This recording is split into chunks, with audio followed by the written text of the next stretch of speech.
stared into the dusty mirror, saw 4 eyes staring back, with the weight of death drawing nearer. I was afraid to ask about it. I retreat 'cause I know well how to. Been at it since the end of June. I refuse to learn about you. I'm afraid to know the truth.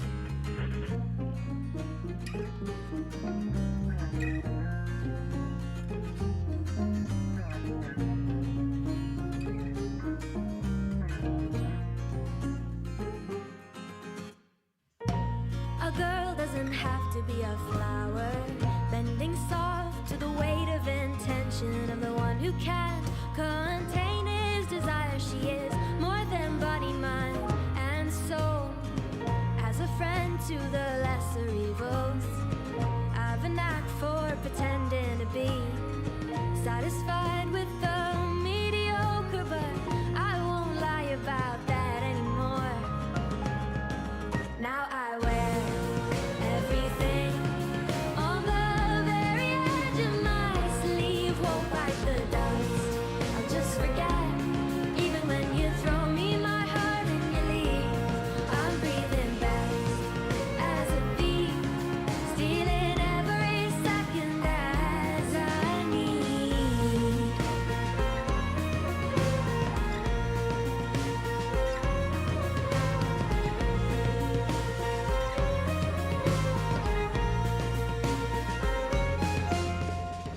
With a guitar I am well defended from the eyes of the neighborhood, and like a river escaping the city, I know it's for my own good. So give me chaos and give me my thoughts in a transparent Pandora's box. You will tell by the way that I walk, 'cause now I walk the way I should. Now I wear everything on the very edge of my sleeve. Won't bite the dust, I'll just forget. Even when you throw me my heart and you leave, I'm breathing best as a thief, stealing every second as I need.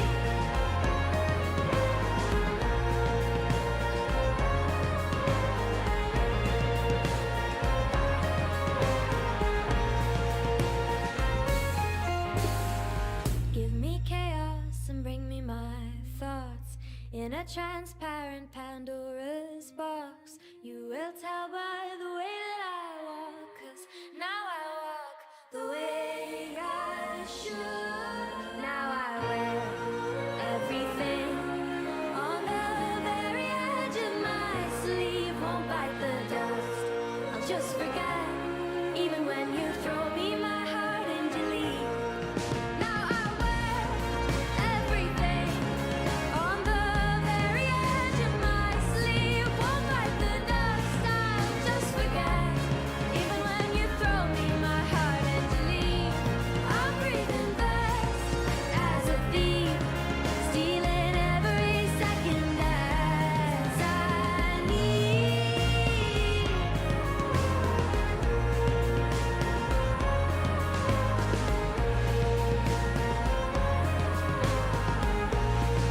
Stealing every second.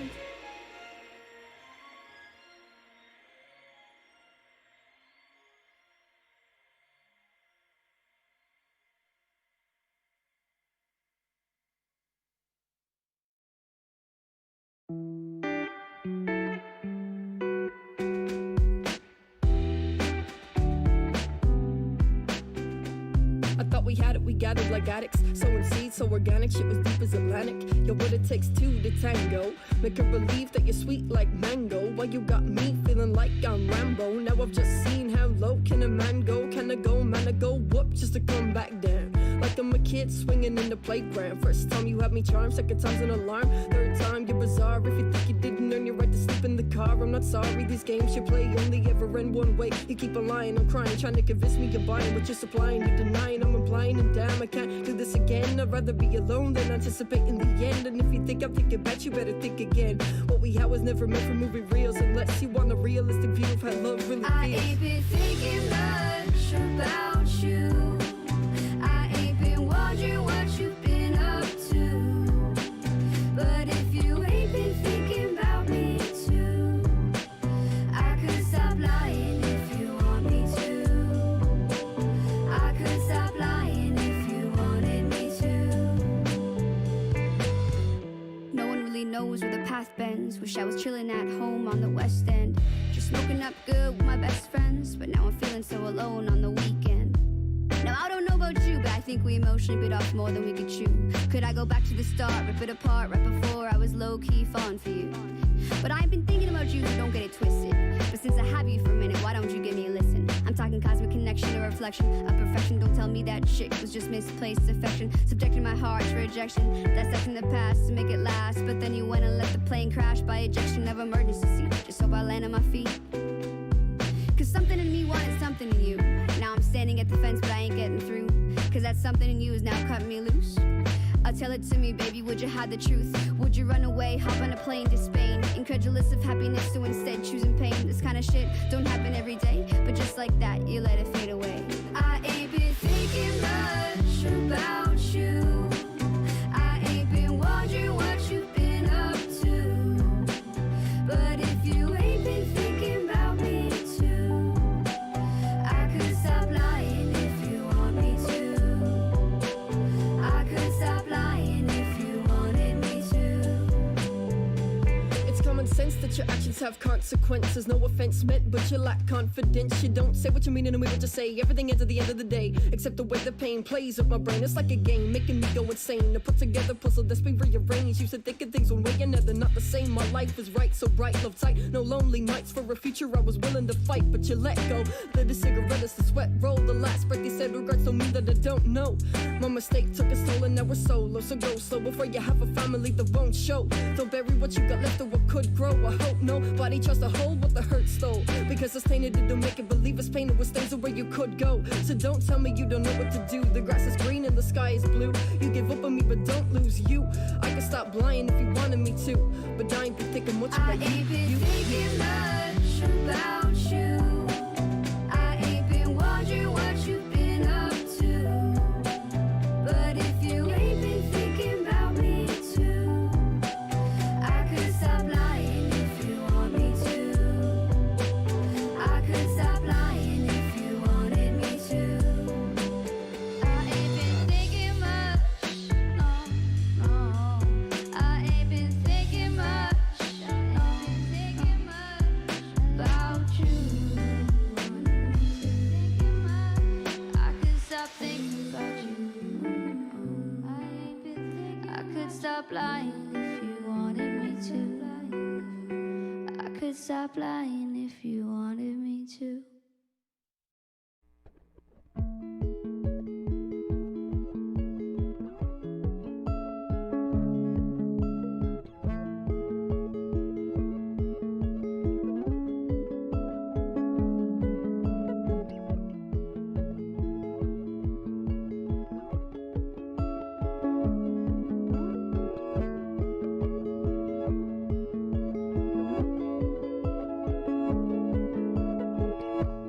Heavy are the fruits of what I claim.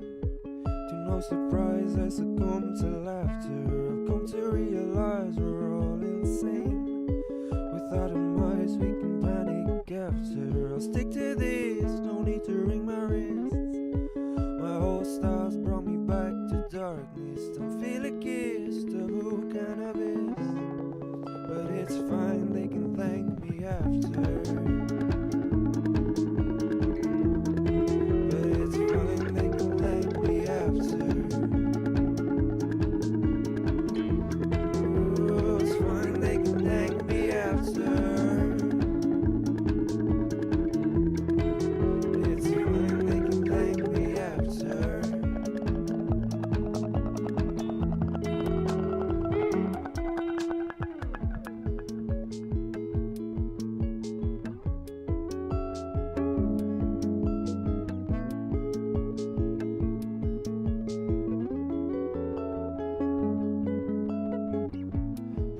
to be asleep or play this game. My wildest dreams seem to see this captured. I think it's time to heed the things of shame. My callous mind never thinks to ask her. I reminisce on all the chances missed. I've served my time clutching hands with madness, pushing my chips, don't care what bets I hit. But I'm too late now, what a disaster. And it's my fault, man, I should have been faster. Ooh, I guess I should move past her. Let's turn a leaf and start a new chapter.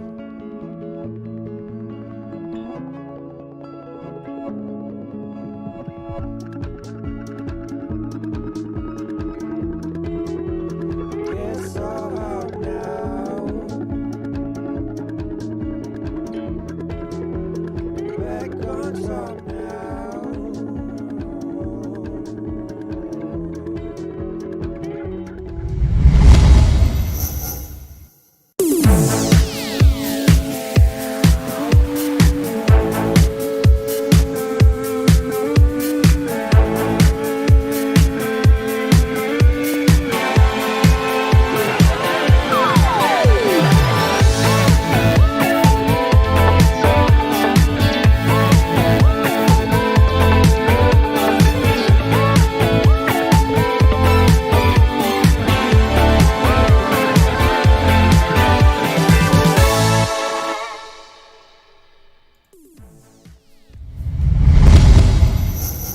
What's the story, everybody? Hope you're all keeping well, guys. Hope you're having a lovely, lovely weekend. Happy Saturday evening, guys. Thanks for joining me today on another episode of deMars Live. Oh my god, what a show. We're going to have an amazing, amazing, amazing show. I know, I sound like a broken record, but it's always amazing. Come on, guys, regulars, back me up here. Tell me how amazing it always is. The amount of amazing independent music there is amongst us is insane, and it's why we're doing this 3 times a week. Yeah, we never run out of music here, which is just fantastic. So I'm absolutely buzzing. We got some great guests. I'm sure most of you know the drill for this evening. We've got the amazing Kyro Jones joining us, and we have the fantastic Saoirse Casey as well, guys. We're going to get some great conversations. I'm really, really looking forward to having some chats with those wonderful artists. We also have some music by GOUGH, PATRICIA, LALOR, NIMF, and Fires. So we've got some great new music coming out. So it's going to be great. We also have our pick for the weekend by the wonderful Rebecca Cappuccini of Viking Promotions.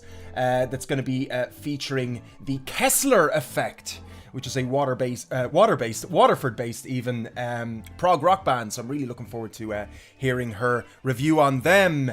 So, guys, how are you keeping? Give us a big shout in the chat when you pop in. Do say hello. It's an interactive show, guys. You're able to chat to me, which is just fantastic. This isn't like television. This is you and me, guys. Me in your kitchen, me in your sitting room. I don't know, wherever you are. Me in your bedroom, possibly. Dave, what you think? Where are you?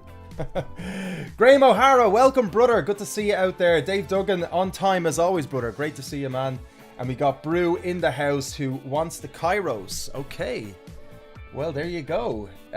Guys, yeah, give the stream a like. Thanks for all the likes so far. We haven't even started yet and we're getting video likes. Much appreciated.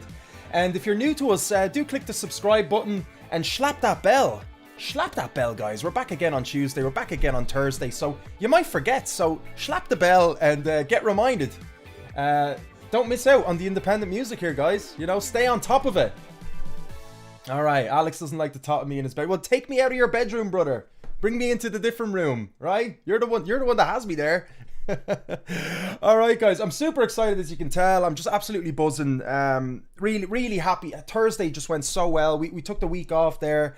And on the Tuesday and Saturday, and I just got to regroup and just you know, get stuff together, and everything feels fantastic now. Everything's flowing great. The magazine's going really well.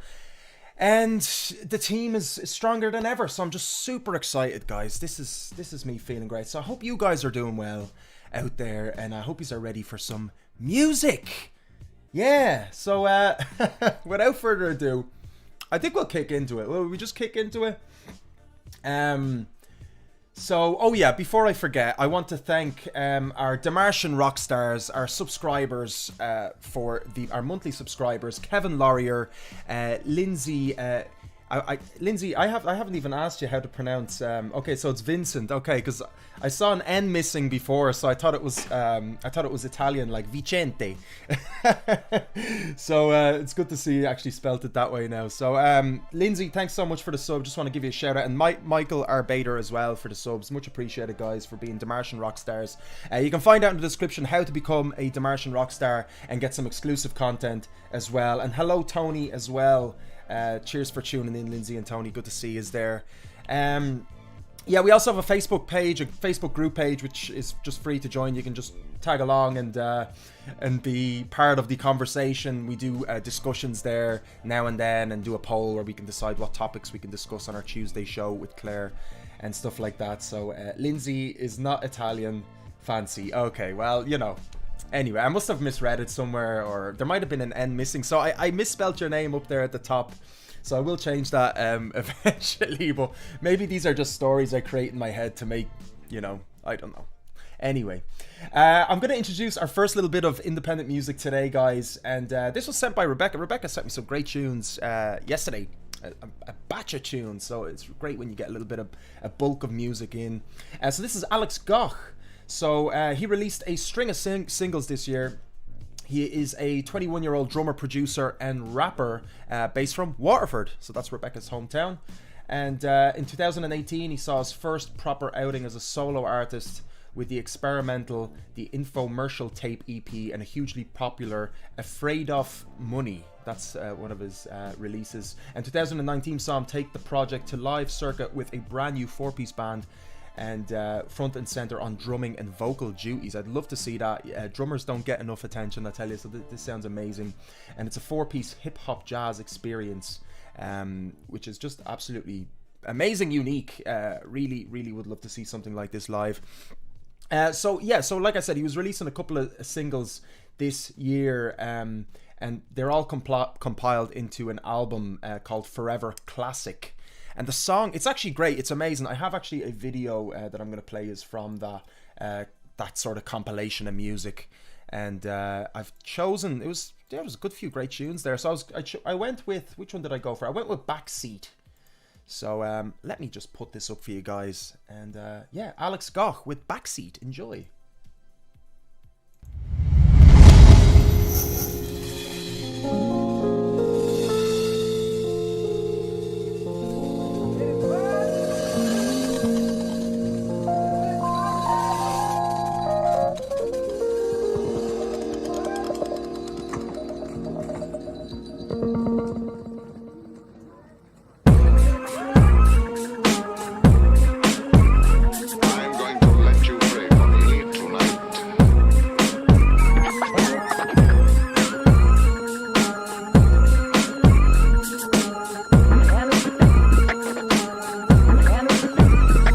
Gotta skip in my step, I'm stepping across the pond, yeah, it's been a while. I was in my room on a job, I got a record like my father. Only wins with some losses, gotta stay true. You know I gotta stay honest, and I'ma hit back if I catch it in my business. I'ma run it back if I catch myself slipping. I'm a smart man, but I keep it to myself. And I smile wide, cause I do this for myself, and you know. But you know.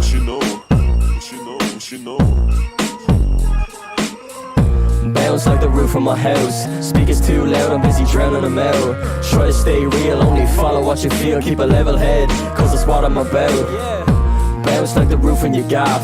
Keep the drinks coming, get the volume on max. No, don't you ever miss me with that. Yeah, you can bring it my way, cause you know where I'm at. Yeah, that's 2 pints of stout. Hold my glass, keep your cash, cause I'm counting mine out. I'm not cheap, just in doubt. You know I told you a couple tracks back. Keep it on the low till I claim all my tax back. And that's facts.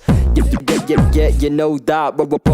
On that track, this room is packed. Stack up all my flashbacks, keep most my memories. Pull up all these cans, cause I'm better start drinking these. Yeah, you know we came to make a rap. bracket. You know I made this beat so I could lay up on the basket. Everybody knows I love a backbeat. Trying to have a party with all this shit in my backseat. Sorry, do you use it to smoke? Nah, sorry man, I don't smoke. You're alright, bro. Do you smoke? Oh, sounds. Do you have a Laurier?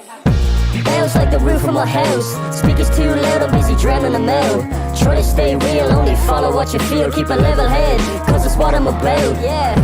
Bounce like the roof in your gaff. Keep the drinks coming, get the volume on max. No, don't you ever miss me with that. Yeah, you can bring it my way, cause you know where I'm at. Bounce like the roof of my house. Speakers too loud, I'm busy drowning them out. Try to stay real, only follow what you feel. Keep a level head, cause it's what I'm about, yeah. Bounce like the roof in your gaff. Keep the drinks coming, get the volume on max. No, don't you ever miss me with that. Yeah, you can bring it my way, cause you know where I'm at.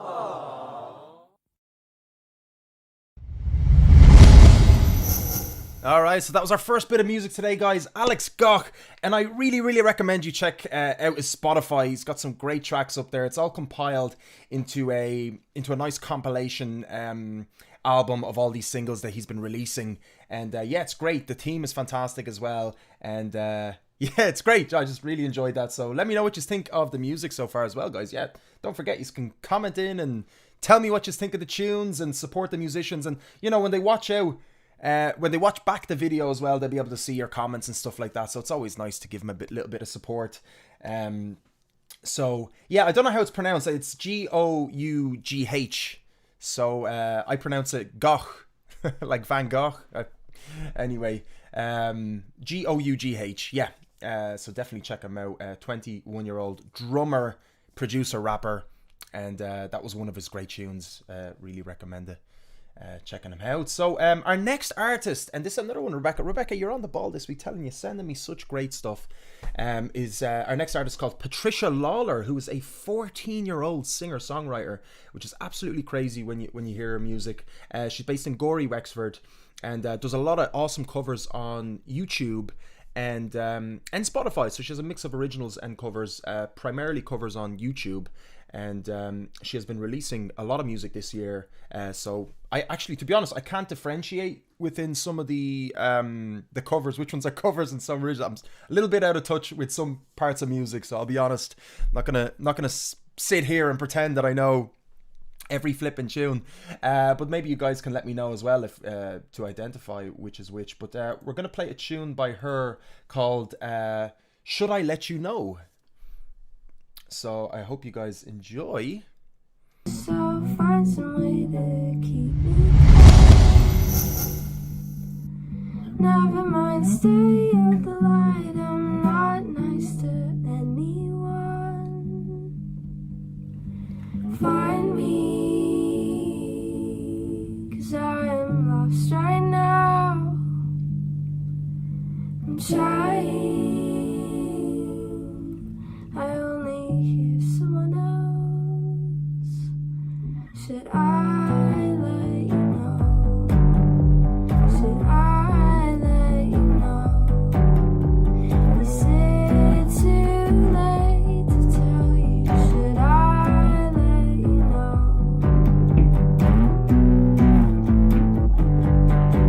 And now I'm picking the strings like I know much about it.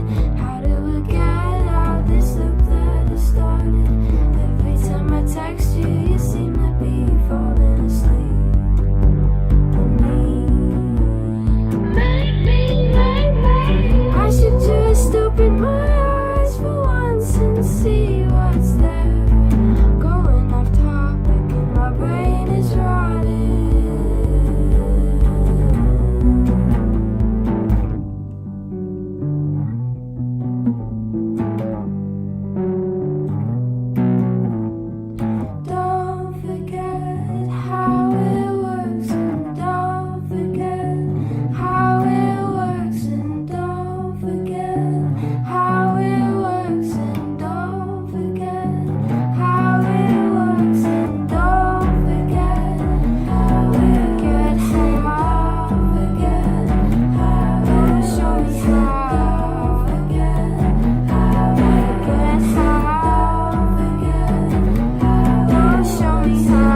Alright, a second bit of music today, guys. Patricia LALOR, all the way from Wexford. And that was her tune, Should I Let You Know, with an easy 30,000 views there on YouTube. And it was only released at the beginning of August. She got, the punk rock at the end. Yeah. It's really awesome. I didn't catch the ending the first time I saw it, so I was surprised by that. But yeah, deadly. So amazing. Yeah, 14 years old, guys. Jesus. I mean, that's less than half my age. I wish I could turn back time and learn the guitar, right? But you just gotta go. You gotta keep moving, huh? You can't turn back time. Or can you, guys? I think I read somewhere that they figured out how to do that now, no? Or is that just did I dream that? Or am I getting my hopes up here? Or am I completely going off topic here? Completely. We're supposed to be sticking to music here on this fine Saturday evening. Alright, so we're going to invite our first guest at 6:30, Saoirse Casey. And we've got 10 more minutes there. So I guess I'll throw on maybe one or two more tracks. So once again, guys, thanks for tuning in. For anybody that did, we're only starting off our show, so we're starting off usually with a little bit of independent music to get you going. Yeah, do hit that like button if you haven't already. It helps the video move up a little bit further in the YouTube algorithms. Does give us a little bit of a help. And if you hadn't subscribed yet, do slap that subscribe button and the bell if you're feeling it. We're live 3 times a week, always promoting independent artists, promoting good vibes, casual conversations, you know, and that's kind of it, isn't it? I don't think there's much more else. Building the community, having a good time, listening to tunes. What more can you want? So yeah, cheers. That's great. And we have our new subscribers. So Mike Brown, thanks so much for the follow, and Derek Flynn, our recent followers. Much appreciated, guys. Right, so this next bit of music, so I've played this song actually before, and it's by an artist called NIMF, and we had her already on the show. So Evine Redmond, and we had a lovely chat with her. I'm sure most of you guys remember. So for anybody that doesn't know her, the name is spelled NIMF. She's an Irish sugar pop performance artist from Wicklow. So she's inspired by James Blake, David Bowie, and her Celtic roots. NIMF is known for her cartoon character likeness and experimental unorthodox songs. And performances on the theremin, which is deadly. I have not seen that yet, which would be very interesting to see her do something like that. But her tunes are fantastic. We had a pre-play exclusive of this song that was just released yesterday. It's called Space. So most of you guys might have heard it if you are tuning in regularly. But we're going to hear it again. Because it's an awesome tune, and why not? So any of you guys that haven't heard it yet, you get a chance to hear it. So this was only released yesterday, fresh off the fresh off the press. And where am I going to play it from? I think I'm going to play it from Spotify. Yeah, we'll play it from Spotify. Why not? So Waterford, what was this? Waterford is great, by the way. Lots of good music. Look, it's like.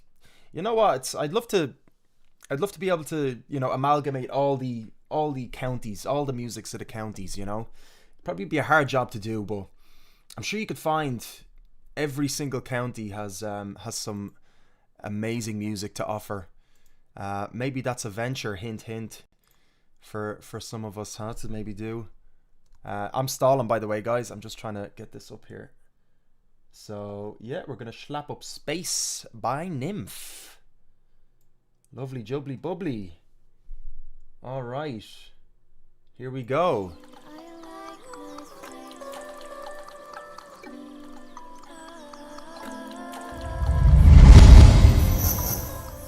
When I close my eyes, I see bright lights. Comforts me through sleepless nights.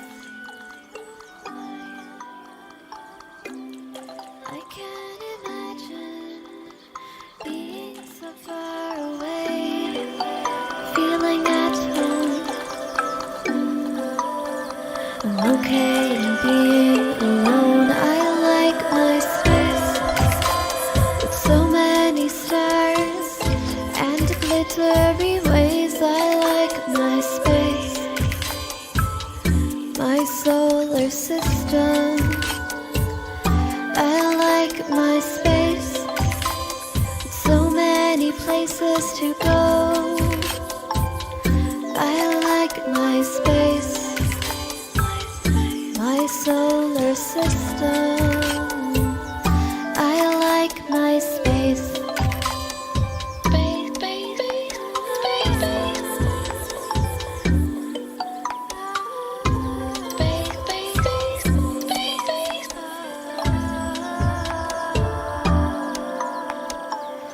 When I open my eyes, I see too much. I see a robot stop and drop balloons. I don't need this extra information. I'm okay in being alone. I like my space with so many stars and glittery waves. I like my space, my solar system. I like my space, so many places to go. I like my space, my solar system. I like my space. This is a public service announcement about space, brought to you by NIMF Enterprises. Thank you for purchasing a ticket to my solar system. Please follow the guidelines and enjoy your stay. I like my space with so many stars and glittery waves. I like my space, my solar system.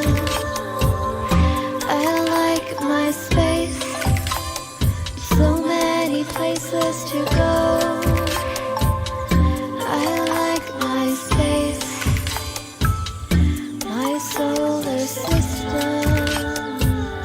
I like my space.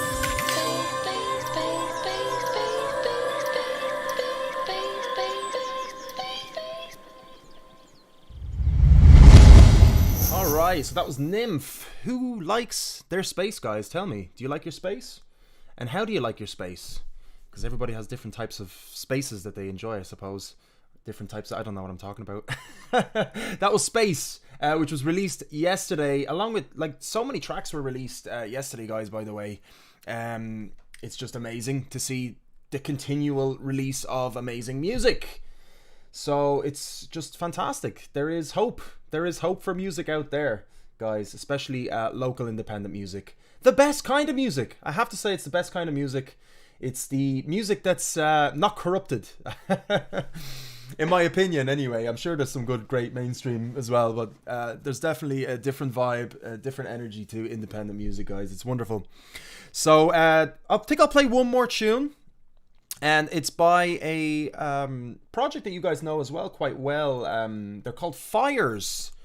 They are a duo featuring Michael and Alexi. So I'm sure you guys know Alexi from his solo project as well, which we have featured a couple of times. So one of his songs Alexi's third song was released yesterday from his solo. And now today only...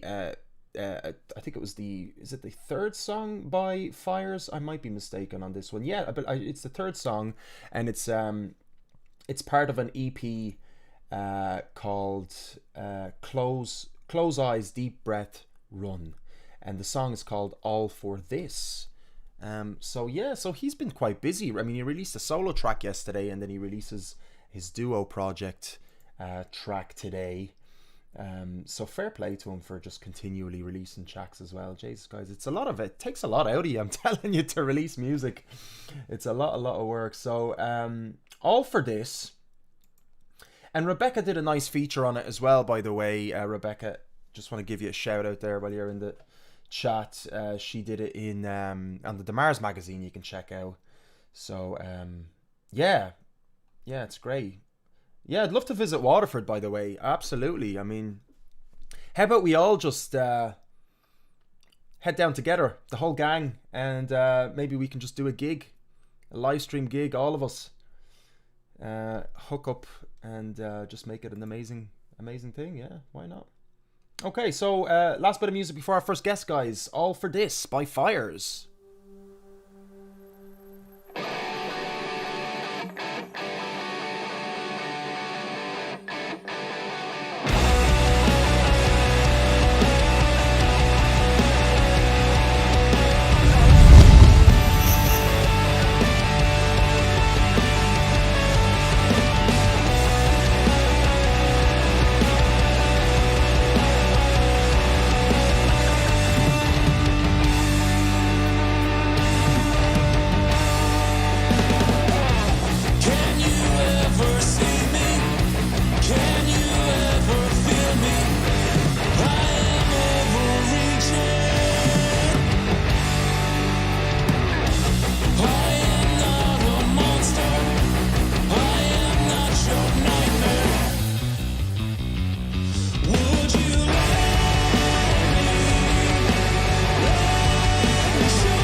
Alright, so that was our last bit of music to open up our show, guys, and that was All For This by Fires. Yeah, what a track, what a banging track, I have to say.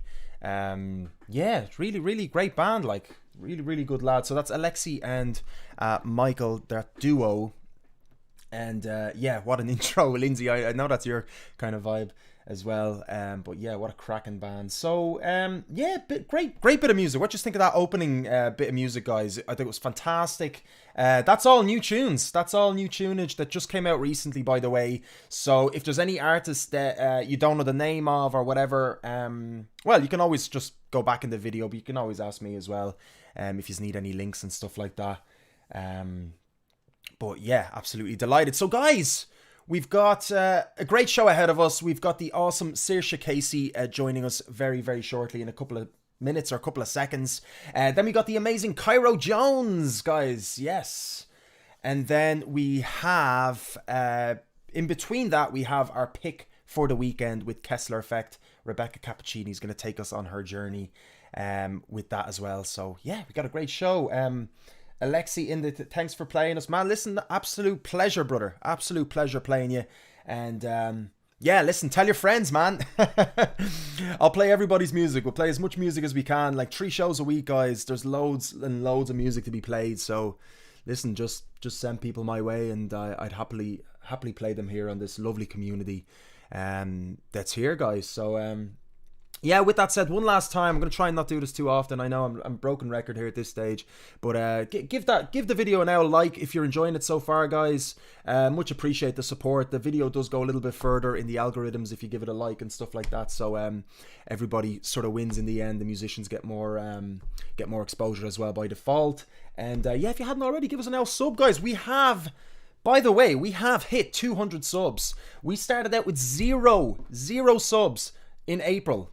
So we started with nothing. We gradually grew organically 200 subs, guys. It's astounding. I think I should make a post about it because it's just amazing. We're over 200 now. I don't know where we're at now. We're at 208, which is lovely. It just goes to show how much people are appreciating the show and enjoying the music and enjoying the artists as well. So it's a delight that this platform can bring that to yous. So much appreciated. That's a glitch. It still is here. Probably. Or it could be the opposite. Maybe we're at 2000 and the 0 was just rubbed off, or I have a little bit of dirt on my screen. That's just me being hopeful, of course. Cool, guys. Let me see if our first guest is in the waiting room. Let's just have a look into my Zoom. Not at the moment, so let's see what the story is. Okay. Oh yeah, no worries at all. So I'm just gonna slap on a little bit of background 80s synth, guys. If you can bear with me while we get our first guest into the show.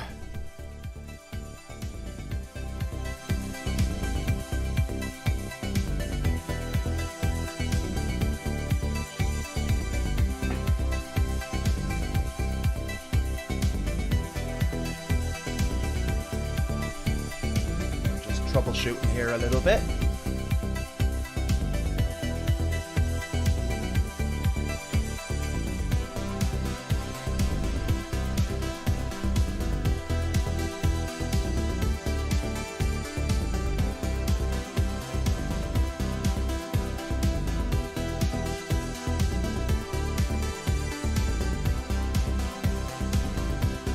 Don't forget to say hello, guys, when you pop in. Don't be a stranger. I mean, you don't have to say hello, of course. But let me know you're watching. Say hi.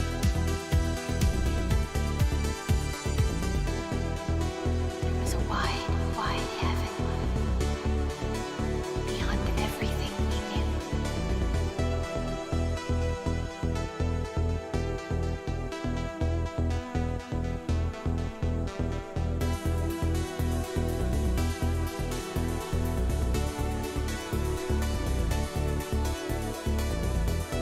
Where there was no cornfield, no memory, no grave.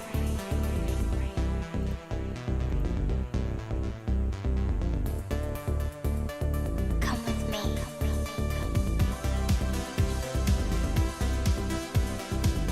Bear with us, guys. We're just sorting this out.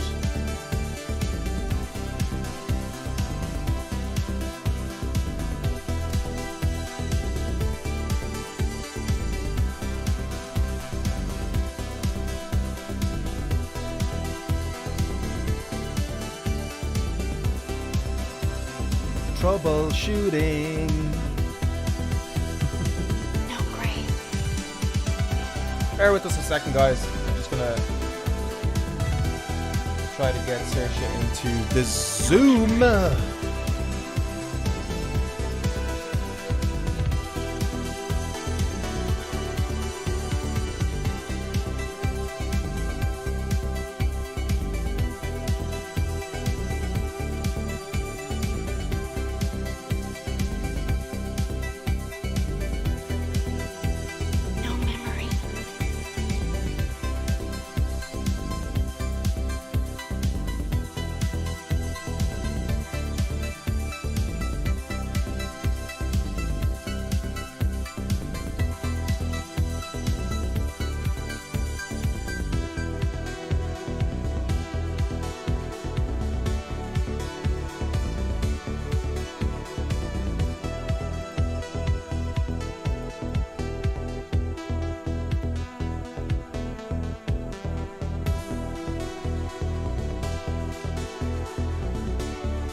Almost there, guys, almost there. Thanks for your patience. I think we got it. I think we got it. Yes. Yes, yes, yes. Thank you, 80s Synthwave, for keeping us in a joyful space. That's royalty-free music, by the way, guys. That's royalty-free. Okay, just in case anybody's asking, that is absolutely royalty-free music. There we go. Hello, hello. Let's try. Yeah, horizontal is much, much better. Hey, can you hear me?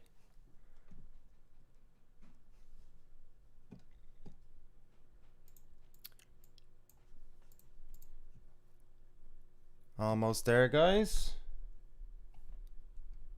Oh. Let's see what it says here. Rebecca, thanks. I think we're good. That's good. Okay, great. Saoirse, how are you? All you have to do is just click that unmute button and then we're ready to rock. There we go. How are you? And you? Oh, I'm good. I'm good. Listen, sorry, that was probably my fault. Usually I'm just like, so, yeah, there's the link and go. And then not everybody gets it the same way. Huh? It's definitely my fault. Well, I was just trying to make you feel like, listen, it's absolutely no problem. Have you used Zoom before much, or because this technology thing is very new to a lot of people? Nope. Okay. Well, listen, no worries. I'm glad I can be the first one to sort of show you how it's done. And now, look, next time you're going to do an interview, it'll be just like, yeah, no problem at all. Click the link. Happy days. So I'm glad I could be that tutorial. How are you keeping? Fine. I'm about to have a cup of tea. Lovely, lovely, great, great. I wish I could have a cup of tea myself, to be honest. I have something here that's a bit of protein in my bottle here. So listen, thanks so much for coming on to the show. I remember you did write to me, I think it was like a few weeks ago, wasn't it? You mentioned you wanted to come on, and you sent me a great tune by yourself, which was released in 2017. And it was Tiger, right? That was the tune we played on the show. I thought it was absolutely fantastic. And then I literally sillily, like I wasn't aware, I know you were mentioning, I was like, what would you like to promote? And it was your recent album, Lunaria, which I should have played because it was your most recent work, right? So I played Tiger and I was like, that's amazing. And I only realized you had this amazing album recently. So can you tell us a little bit about sort of the creation of the album? I think it's fantastic, by the way.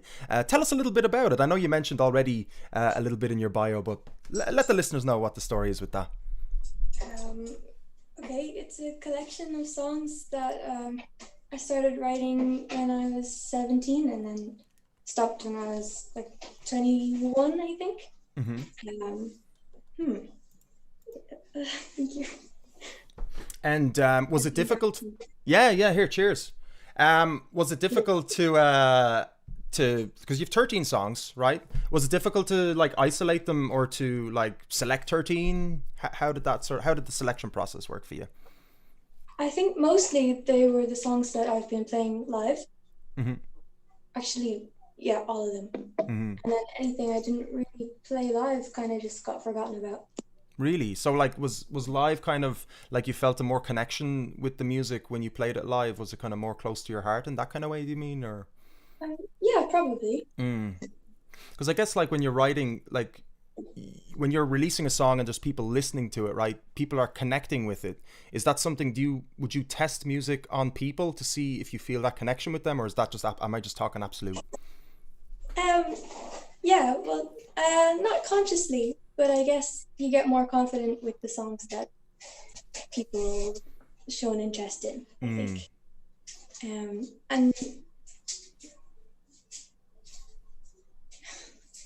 And maybe also the songs that you like the most, you end up doing the most work on as well.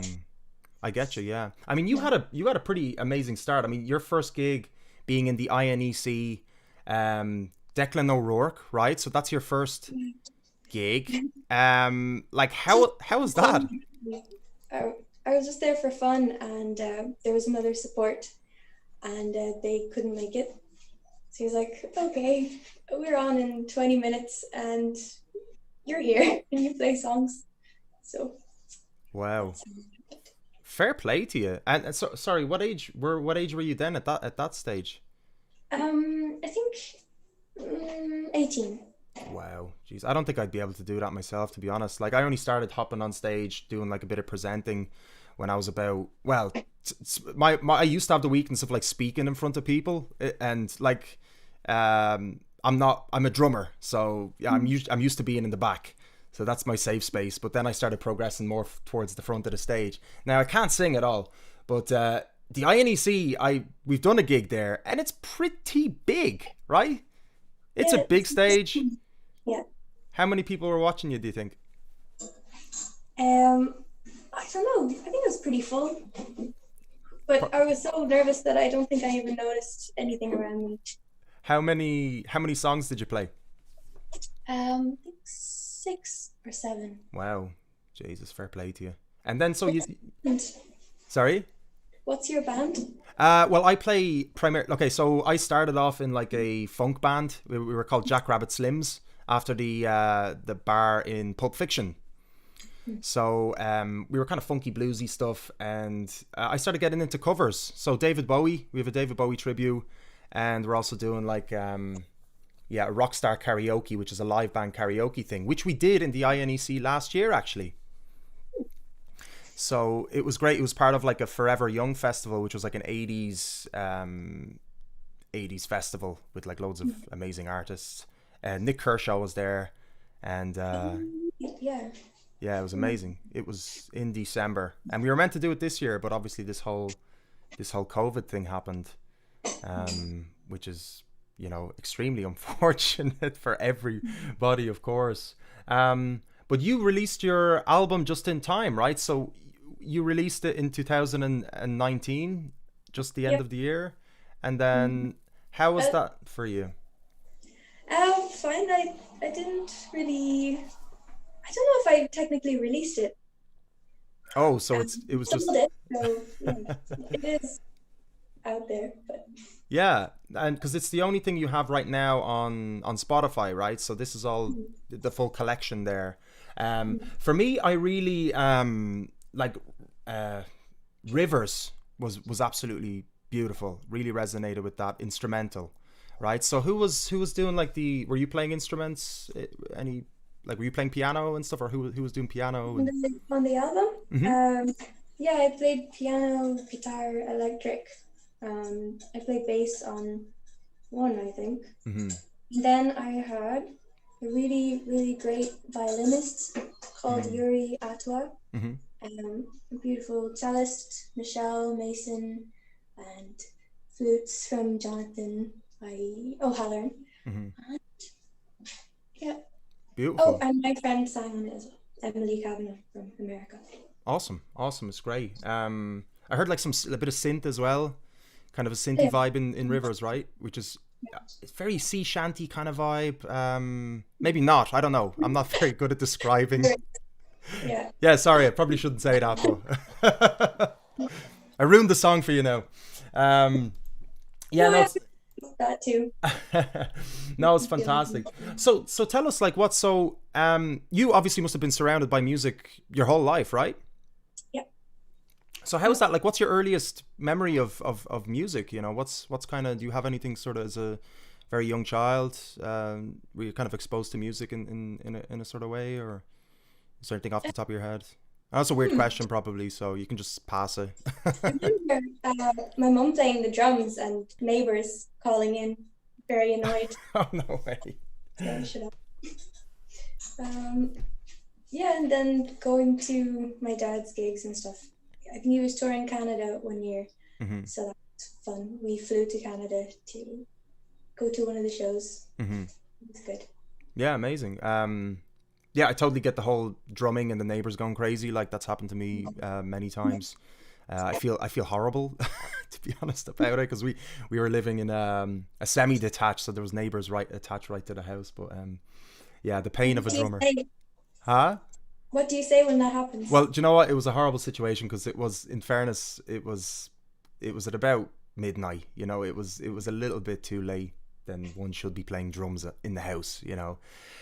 And plus, I didn't actually realize it, but the lady was pregnant. She just had the baby like 2 days. I was not aware of this at all, so she was fuming. So I just said, I am so sorry. I'll never play the drums again.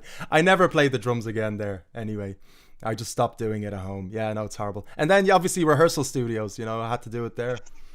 But yeah, no, I should have picked a different instrument. Seriously, like what instrument did you start with? Did you start on the piano or guitar, or which one did you start playing? I started on guitar, I think, and then piano maybe a year later. Okay. What age would you have been starting the guitar? Maybe 15, but not seriously until I actually started writing songs, which is 17. Okay, great, amazing. And do you know how many like songs you've written? Do you reckon? I know you say you've discarded a few songs and stuff like that. Is there any? Do you know kind of how many you've written? There are hundreds of terrible songs, yeah. And then and a good one. Yeah. Well, I mean, that's it. I guess the trick is, isn't it? Like, I mean, not that I'm a very well versed writer. I'm sure a lot of the people in the comment section are watching. You know, there's a lot of musicians that watch this show too, like that. You know, that have a similar process, right? You have to just keep writing, and unfortunately, write through a few songs you mightn't be too keen on, and then obviously something sparks within you. Yeah, that's just like, yeah, this is something I love, and I'll, like you say, you play it in front of people, right? Or make an album. Yeah, it's amazing. So yeah, you were saying you toured with your dad with Paddy. So how's the touring like? I mean, what's an amazing moment for you, or what's a country you've toured that you sort of remember? You say you've toured like in Japan. Geez, where else? Tell us all the places you've been. Well, touring is quite a generous way to describe it. I've done gigs in other countries. I liked playing in Japan. It was very nice. What else? There's a singer-songwriter that I really like called Tiny Runes. Last year I got to support her tour in Ireland. That was very nice. And that's all I can think about right here, right now. What's like the Japanese crowds like? How do they receive you? They buy a lot of CDs. Okay. Yeah. That's good. It is good. Yeah. Amazing. Yeah, I mean, like, that's because it's, I guess, are they more fanatical, do you think, over there? Like, because, you know, you hear a lot of musicians making it very big, or you know, people that want to further their careers. My friend said they're like that. Sorry? I didn't. My friend said that they can be quite like that, yeah. So you've, I checked on your YouTube as well. Rabbit Lullaby, was this something that you've just written recently, or is this something, because I just came across that randomly, and you were speaking, was it a bit of Japanese at the start? Yes. Tell us a little bit about that song, if you don't mind. Okay, so my close friend, the violinist Yuri, is Japanese, and the two of us decided we want to make an album of songs from the point of view of a rabbit. or several different rabbits. Mm-hmm. So we're doing like 5 songs each, and yeah, that's just one of them. Great. So is it gonna be part of a compilation, like an EP or something like that? Is that the idea? Or are you just gonna see how it goes? A compilation Yeah. for songs, like my songs. Yeah. Great. You seem to write a lot of music with animal references and things like that. So Yeah, I guess so. yeah, no, it's great. It's just an observation. Was it something where you were writing it from the perspective of cats as well, where they forget that they're? Did I misread this? Where? Oh, yeah, we made a video like that. Yeah. But the song itself isn't from the point of view of a cat or anything. Okay. So. Okay. I missed that. That must have been what was going on in my head. Yeah, that's fine. Yeah, amazing. And how has your sort of creativity been actually over the lockdown? I know it's been crazy for everybody, and musicians kind of took it differently. Like, have you been just writing away and like nothing? Because sometimes, like, musicians sometimes like the isolation, right? Yeah, just probably every day. That's all I really did. Or no, every night, and then every day was just sleeping. Actually, for the first couple months. So you became nocturnal for a few months for a change. I continued being nocturnal. Okay, For no, a few months. just like cats, I suppose. So In person now, though. yeah, amazing. No, that's great. Did you mention you wanted to do a live performance on the show, or do you want me to play a video? What do you prefer? Don't want to put pressure on you. Could you play videos? Yeah, which of course, yeah. Which you sent me 2 awesome videos. So, and by the way, like, I mean, there's so many tracks that I could play from your album as well. So, but the 2 videos you have sent me are from the album, right? So, To My Someone and Celeste, which is your most recent. Sorry, that's your single that you've chosen from the album, right? Can you let us know? That's correct, right? Mm-hmm.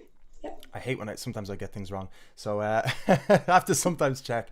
Can you tell us why you decided to go for the why you decided to choose it as a single from the album, or was there any reasoning behind it? I think because myself and Sophie, who made the video, we knew that we wanted to make something, and then of all the songs, I think that one called out to us. There was no you just felt like that was something that you wanted to push as a single release, yeah? I think originally we were like, okay, let's do something incredibly simple. Let's just film me in a nice room playing guitar. So let's pick a very simple guitar song. And that has nothing but me and guitar. But then we were like, nah, you know what? Let's go overboard. And then every day we added something new to the. So it's probably not like an obvious choice for a single, but yeah, that's just what happened. Yeah, no, it's great. And you did the music video, of course, during lockdown, right? So how was that for you as well? Was that just a bit of fun? Did you take your time with the video, or were you able to just get it all together in one day? Or how was the video making process for you? We definitely took our time. I'm sure we could have done it in a week, but we took our time. There was no rush, I guess, right? Yeah, that too. There was a sense of timelessness, actually.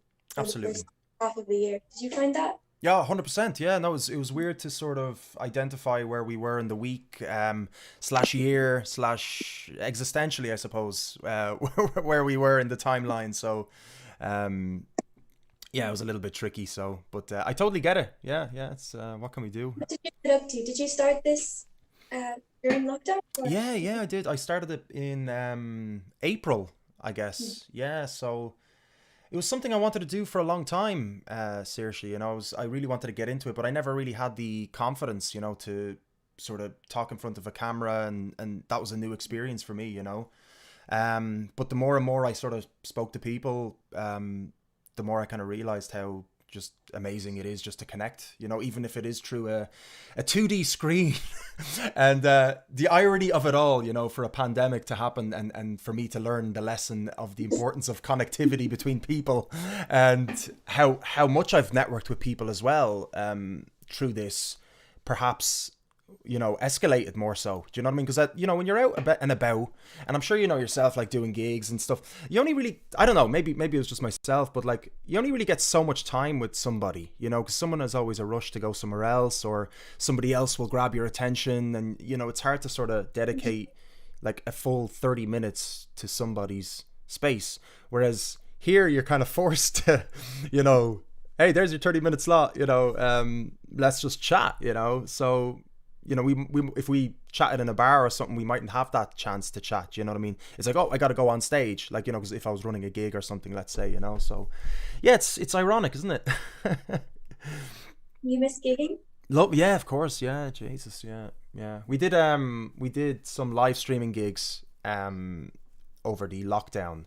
So I ran a online festival called Transmission Festival, which some of the guys tuning in might already know. So we did 10 hours of live music in a rehearsal studio in Tyrrellstown. Yeah. So we did it from 12 noon till 10 p.m. and we had 18 acts, 2 stages, and we had like a kind of social distance thing, but we raised a bit of money as well. It was amazing, yeah. And then we yeah, it was great, yeah.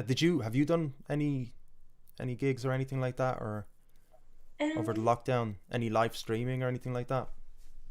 Yeah, I did a few. It's kind of weird.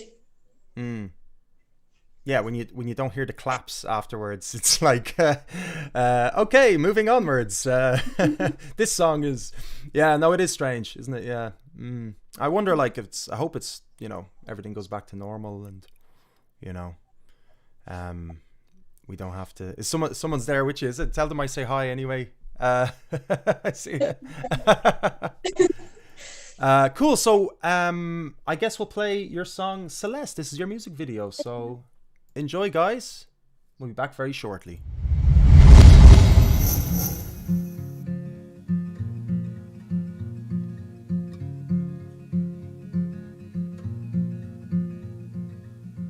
Celeste, your aesthetic was pure and sweet, kept at the space where heaven and earth meet.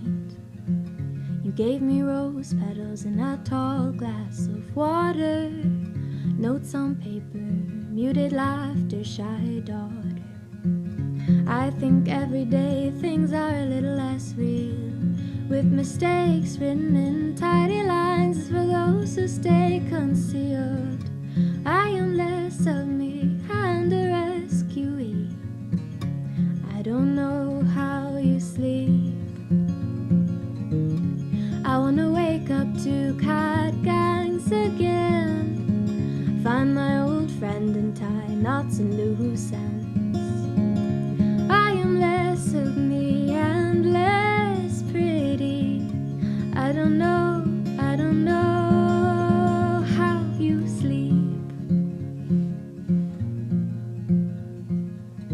So you're gonna take me far away, someplace further than any sign of humanity, where we're not lost and the maps are all too easy to the last remaining part of me. I think every day things are a little less real, with mistakes written in tidy lines that I cannot conceal. I am less of me and a rescuee. You're the hidden part of me. I wanna wake up to cat gangs again, find my old friend and tie knots and loose ends. I am less of me and less pretty. I don't know how you sleep.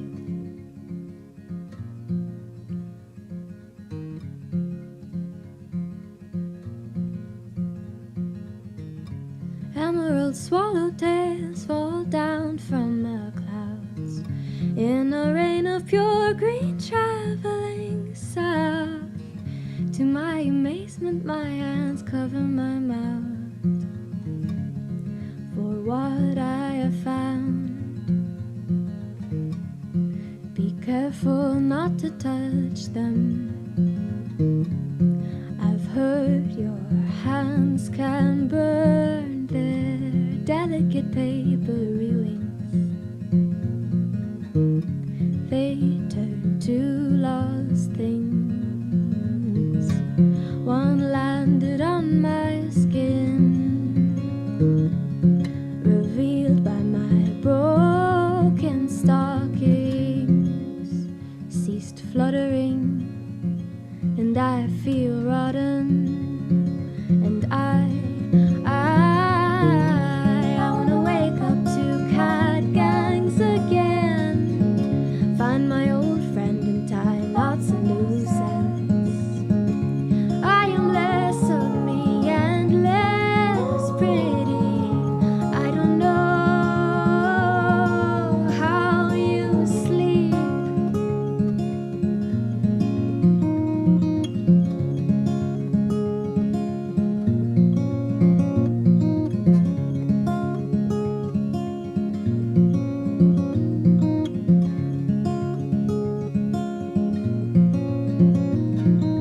Dark patterns in the sky. Clouds can tell me if you're still alive. Storm steals away my kite. Cold hits the skin beneath my tights. List the reasons why I'm unsure what's dead of you or alive. Innocent appetite, no reading into the numbers that you bite. And it's alright. And it's alright.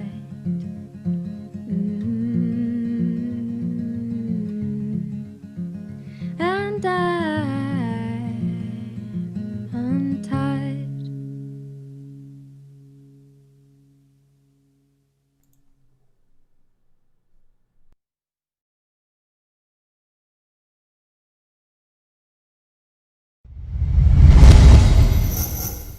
And we're back.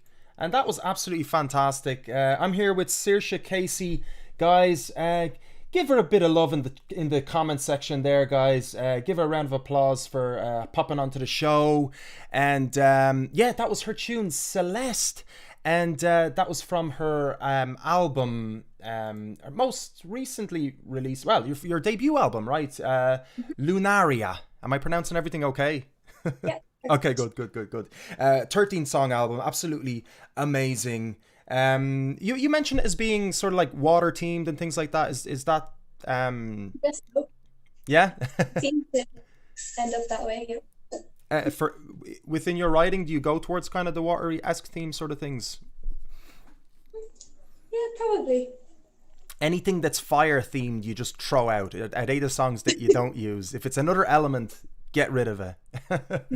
Amazing. No, I have to say how wonderful the album is, and it features so many lovely, delicate instrumentations as well.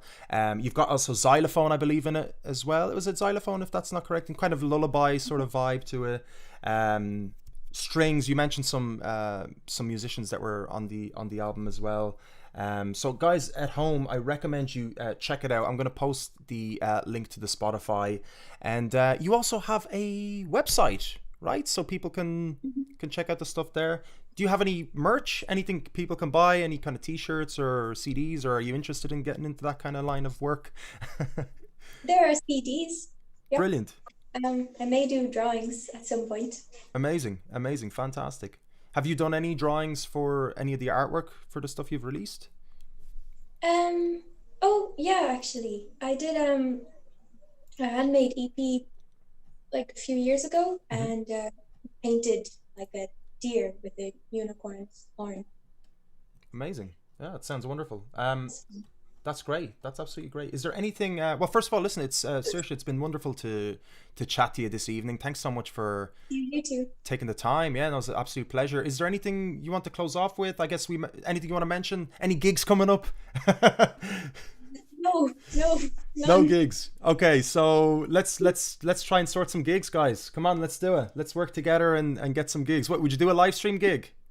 Yep. Would you settle for like what are they doing now, like 30 attendance or whatever? We just make up a number that's less than 50 and a live stream. What do you think? Oh wait, the Duncairn is actually streaming a gig of mine soon, but they didn't tell me when, so Okay, brilliant. So will we find out on Facebook? What's the best place? Facebook, you're going to update it. Absolutely brilliant. Guys, keep an eye out. Keep an eye out for Saoirse Casey. And yeah, once again, check out that wonderful, wonderful album. I can't stress enough how amazing it is. Yeah, you should be very proud of that release. Seriously, it's an absolute delight.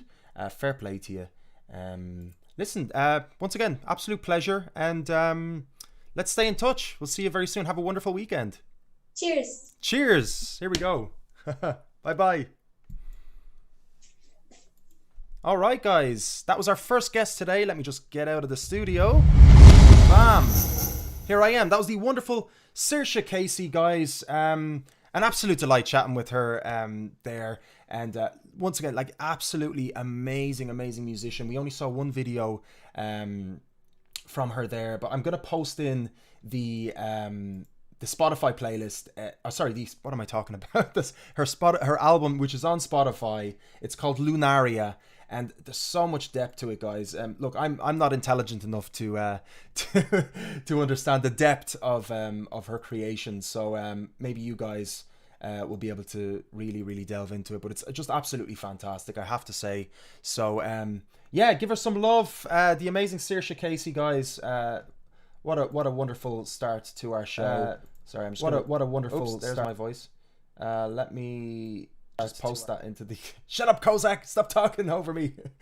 Let me just post that into the comments section. Guys, thanks so much. That's our first guest today. We're going to be joined by Kyro Jones very shortly. We're going to have our pick for the weekend with the wonderful Rebecca Cappuccini. Guys, smash that like button if you hadn't already, guys. If you're enjoying it so far, it'd be much appreciated if you give us a little bit of love on the stream. Helps the video go a little bit further in supporting the artists that are coming on. So slap that thumbs up button there. And sure, slap the owl subscribe while you're there. And the bell, Jesus, if you hit the bell as well, the trifecta, guys. I love you for life, as I say. So yeah, all the support is absolutely amazing, guys. Much appreciated.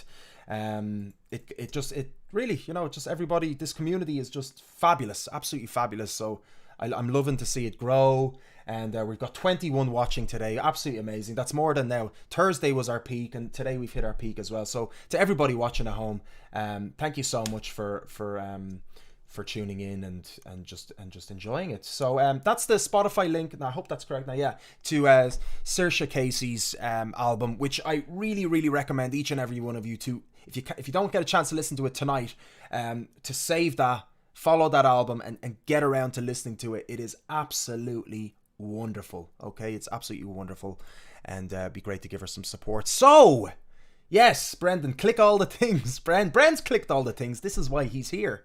He got notified that I'm here, isn't that right? Or he can probably hear me from his bedroom. Sorry, Bren, making all the noise here. Brendan! All right, I'll stop. Rebecca Cappuccini, right? Pick for the bleeding weekend, guys. You ready? Here we go. Yes. Let's slap her up here.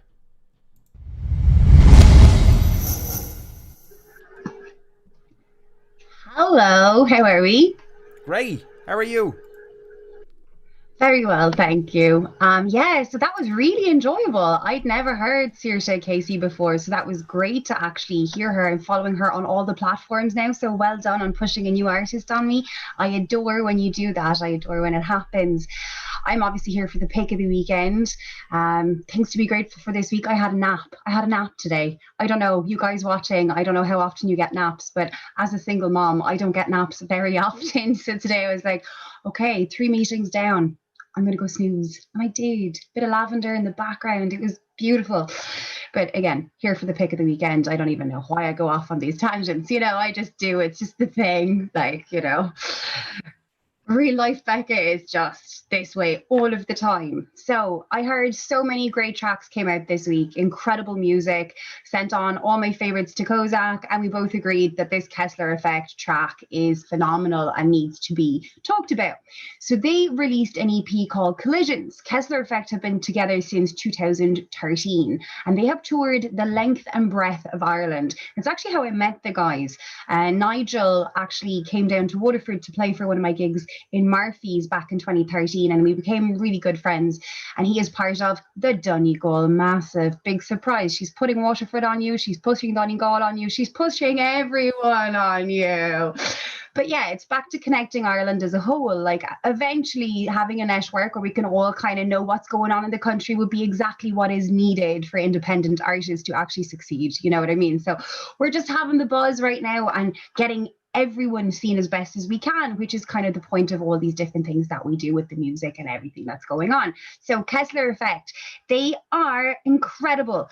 So 2013 is when they got together to make this beautiful noise, and they've been touring and touring and touring. They released this Collisions EP, which is 5-track, 21 minutes of absolute beauty. You can hear the King Crimson influences. I can hear some Black Sabbath in there. You've got some Dream Theater. You've got everything you could possibly want in that genre. It's very mystical.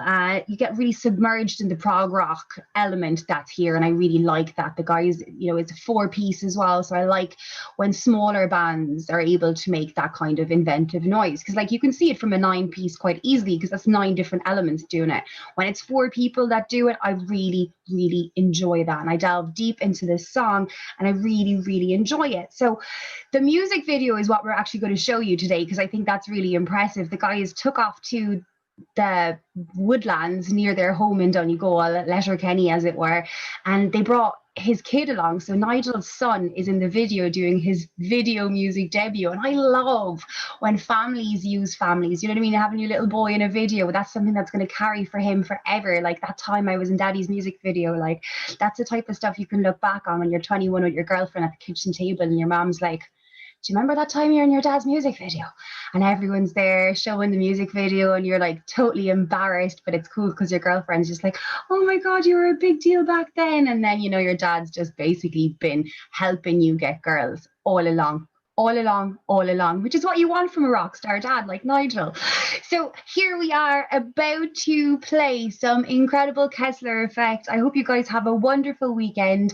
I've been really enjoying the show this week, all the new tunes. Thank you for playing Alex Goff. Thank you for playing PATRICIA Laurier. I know, unbelievable that that girl is only 14 years old. I say it every single time.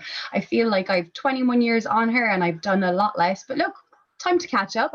Getting there now, you know, doing reviews and all sorts. And yeah, there's a few great reviews available for you on the deMars magazine, and I would urge anyone who hasn't read the magazine yet to go give us a bit of a share and a help, because we are effectively trying to help the Irish music independents who might not get seen as much with the bigger names. So having a magazine like that is super important in this moment in time when we can't gig and we can't do things in the normal way. So check out deMars magazine if you haven't already. And that is it for me. Enjoy KESSLER Effect. Enjoy your weekend. Love from Waterford.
All right, guys, that was the wonderful KESSLER effect.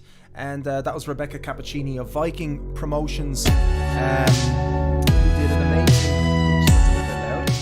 an amazing review of this fantastic band. Great choice. Absolutely great pick for the weekend. KESSLER effect, and that was their song Shadow.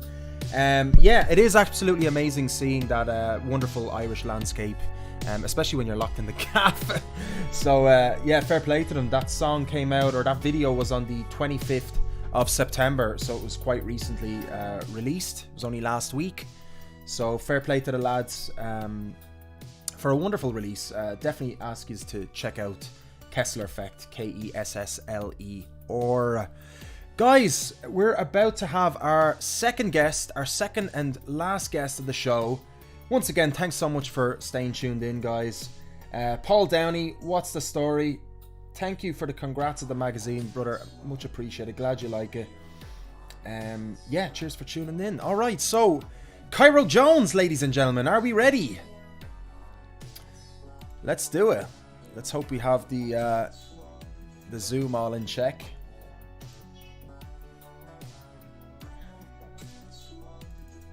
God, I don't know what I'd do without this synthwave. Really keeping the atmosphere alive. Okay, so who do we have in the house? It looks like we have Jonathan Hayes, we've got Owen Regan, and we got Connor Fitzpatrick.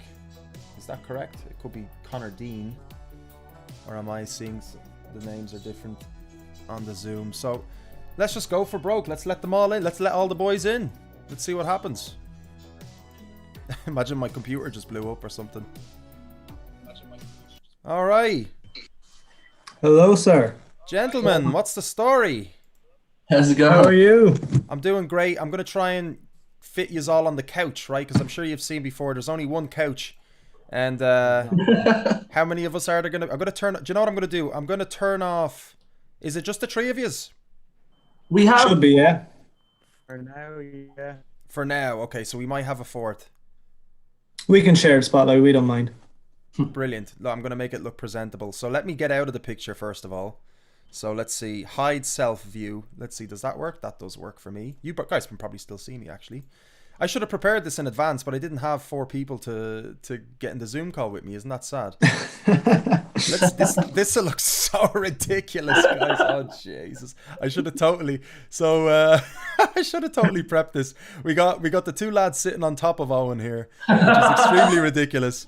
Let's see if I can do it a different way. Okay, so I can only do that. There's only 2 ways. If anybody in the chat knows, I need 4 couches. Yeah. Do you know what? This is how not often it happens where I get this many. It used to at the start of the radio show we used to have a lot more, but groups. But it's been a while since we've had groupings of artists. So we're missing 2 members. Who are we missing? We're missing John and Sean. Okay, John and Sean. And where John's trying to get on through his phone. Oh, is he? Okay, that's fine. Severe technical difficulties apparently, so that's all right. They've been happening today, so that'll happen now and then. No worries. And then Sean, is it? And yeah. Okay. Which one's Sean? What does he play? Bass. Oh, sorry, I had Frankie down as bass. Is that an old member? It is indeed. Yeah. You guys have to update your Facebook, lads. Oh shit.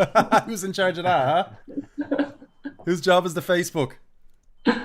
Well, I'll just hide here now for a moment. No one wants to admit it was it was Frankie's job, wasn't it? Yeah, that's it. All right, great lads. Listen, first, okay. So before we get John and Sean in, good to see you again, boys. I've seen we've met each other, I'm sure, by the by around hither and thither amongst the Irish music scene. Owen, I think I've seen more of you. Perhaps you've played in a couple of different. You play in Toshin, right? Used to, not anymore as of recently. Okay, amazing. Yeah, great. Because I remember you from those gigs, and yeah, you're a great drummer, brother. I have to say, you are all an amazing bunch of musicians, all tied into this fantastic band. What was it? 3 years together, 2017. Yeah. It's awesome. I mean, it's going to happen, right? Not every member is going to last till the end. It's a totally normal progression, especially if you got a band of 5 years, right? How has that journey? I guess we'll go with Connor first. How's kind of the journey been for you? You've three releases this year as well, and you seem to have gone into hyper mode this year. How's it kind of been for you anyway in the band? And give us a little bit of an update as well of what's going on. Which is we started like we were looking to get singles down. We went to like a load of like big recording studios. We just never got the sound down for like our singles, and then we got Jono to record and produce it, and it just came out great. Like, so that's why it's in hyperdrive at the moment. It's all in his hands. John O'Hayes. John O'Hayes. Misha. Oh, that's you. Okay, so you're Jonathan. That's me, sir. We call you Jono, yeah? Yeah. Brilliant. So you do all the producing and the mixing and all that kind of jazz? Yeah, we've gone to a few big name studios. I don't want to drop any in case anybody gets insulted, but nobody could capture our sound that we wanted. Basically, we're kind of a punk rock band in that we make a lot of noise live, we play loud, we want that to come through in headphones, and nobody could capture it. So we ended up just one day, for the hell of it, we got some gear, started recording at home. This is just before lockdown. And then we dropped the 2 first singles during lockdown. We had planned to do a gig for them and stuff, but of course every venue was closed by the middle of March. And now Owen's got a full drum set up, Connor's got some gear, John's got some gear, Sean's got some gear, I've got some gear. And the last single was done remotely through lockdown. So that's kind of why we're gone into hyperdrive now. We have the time, we have the resources, and we can just really work on our music and getting out. Yeah, it's brilliant. It's great that you have those skills, first of all, within the band. That's not every band has the, privilege, I guess, that, they have like a sound engineer or a producer within their project, you know what I mean? So that helps a lot with the process. And especially, if you guys have a sound that you are looking for and are seeking, and time is money, right, for the producer. So, producer, obviously you can't figure out something with a producer. It's pretty normal. You just have a different sound that you are looking for. It can be hard to match up. So it's great that you have that situation. So what do we have? We have three singles so far this year, right? Or am I mistaken? Or was there one last? 3 singles in the last 6 months, I think. Amazing. Yeah. Geez, fair play to you. And well, I have to say I love them all. I think they're all fantastic. Thank you very much. Really enjoying the sound of them as well. What's kind of like your, just want to go around, we'll just kind of go through like maybe while we're waiting for the other boys to come in, what kind of influences you even right now, or kind of like with maybe in relation to the songs would be quite interesting. These particular 3 songs, I know they're recent. I think with Walk With Me, anyway, I remember Connor saying he wanted a kind of a grunge, punk, Nirvana kind of sound from it. So that's definitely what I would have tried to put into that song anyway. And then there'd also be a bit of Foo Fighters in there. I know John was into Ozzy Osbourne. He tries to incorporate that a little bit too. Anything else? We're such a weird, again, with the genre, we're such a weird band. It's like I remember we were playing a gig down in Cork and someone came up to us and was like, these are like Joy Division with Guns N' Roses on steroids, and those things shouldn't go together. But I love that quote. Like, we're just a mixed pot of rock and roll, I guess. Yeah. I definitely heard like a bit of Guns N' Roses, I think, in the lead guitar. In the intro of one of your tunes that I heard, I was listening to today. Went through all your tunes today. I think it wasn't your most recent. It was Jesus, it slipped my mind now, guys. This is ridiculous. Oh, what a shame. Yeah. Oh yeah. Right. And I hate comparing music. I know it's so primary to be doing that, to be comparing songs. But I guess it just tickled my brain in that direction. I was kind of like, oh, that's quite nice. You can see that. But there is a nice variety in the tunage. Are you expecting, I know you've just released Walk With Me on yesterday, right? This is how professional I am talking these days. Look at me, flip's sake. Which is a great track. How was that received? And have you sort of done anything different with this third release? Did you learn anything from your first 2 releases, I guess? Is there anything different, or did the method work? It's like, bang, works, great, let's just keep doing it, repeat, rinse and repeat. How was it for you? Or am I just talking absolute shite? I think for me, I learned more about just networking before the release of the song. Like I was networking people 2 months before, like just getting reviewers and all to review the song, So I think I learned we learned that from our last release. For me, anyways. You got anything to say, lads? Yeah, like the last two songs were kind of lackluster released in that we had a gig in Whelan's booked, we had promoters, security, 4 support acts. It was going to be a big 6-hour thing. We threw everything we had at it. We finally had the resources and the time to do our own songs. We had our sound, and we did a double release with the last one. And then coronavirus happened, and we were like, what the hell? And it's kind of like we were trying to piece our lives together, and they were released before we had anything to do with them. We were like, okay, well, the songs are out like tomorrow, kind of a thing. Right. So with this one, as Connor said, we had a lot more time to contact people, get the word around, get on shows like this. And this one worked a lot better just because we had more time and resources and a little bit more experience to plan. Oh, and Owen, how about for yourself? Sorry. Yeah, it's kind of bittersweet in a way. Like, we'd really like to be playing gigs just to promote the songs and all that. But yeah, I'm happy with how they turned out anyways. Yeah, no, it's it is interesting how you sort of we're kind of in a hyperdrive of sort of like all the big sort of companies and things have kind of slowed down, so to speak. So it kind of, I like to think, now it's not for everybody, it's kind of a generalization, but it is a good time, I think, for businesses and artists to sort of take advantage of this time, right? Definitely, especially with less overheads and stuff like that, where you don't have to go, bankrupt or in liquidation, thank God. I know a lot of businesses have had to do that, but there is an advantage of kind of being a little bit smaller and sort of playing almost, you get a chance to catch up, right? I definitely agree with that. So you guys felt that sort of throughout this, obviously with your 3 songs in 6 months. Maybe I'm predicting the future. Maybe we're going to expect 6 songs now in the next, by the end of the year. No pressure. Not a bad prediction. What do you think? Are you gonna keep going with and then create a collection? Are you gonna leave it at the 3 in the EP, or have you considered this yet? Yeah, we were talking about just me and Connor yesterday, and we've kind of always planned to release a few singles and then an EP, and then kind of have 7 or 8 out, a few singles and a 4 or 5 song EP. But we're a very live band. We feed off energy of the crowd, and that's kind of where we get most of our followers and stuff. So I'd say for the moment, we're just going to keep banging out singles until such time that we can get together and write a small album or an EP, and then just gig that. So I'd say it's just going to be lots of singles. And for we're just waiting for gigs, to be honest. Guys, don't hold your breath. Seriously, trust me. Like, I mean, don't wait for too long. Like, but you are still writing, and you are recording. You are busy, which is good.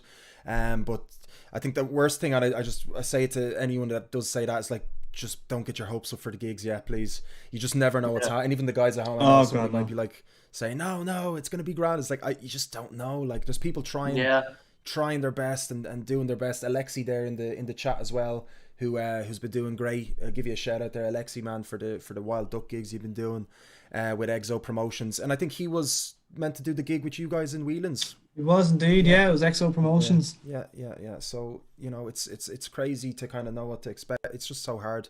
I hate people being let down, and sort of disheartened. But it sounds like you guys are on a roll. No, it's great. It's great to be.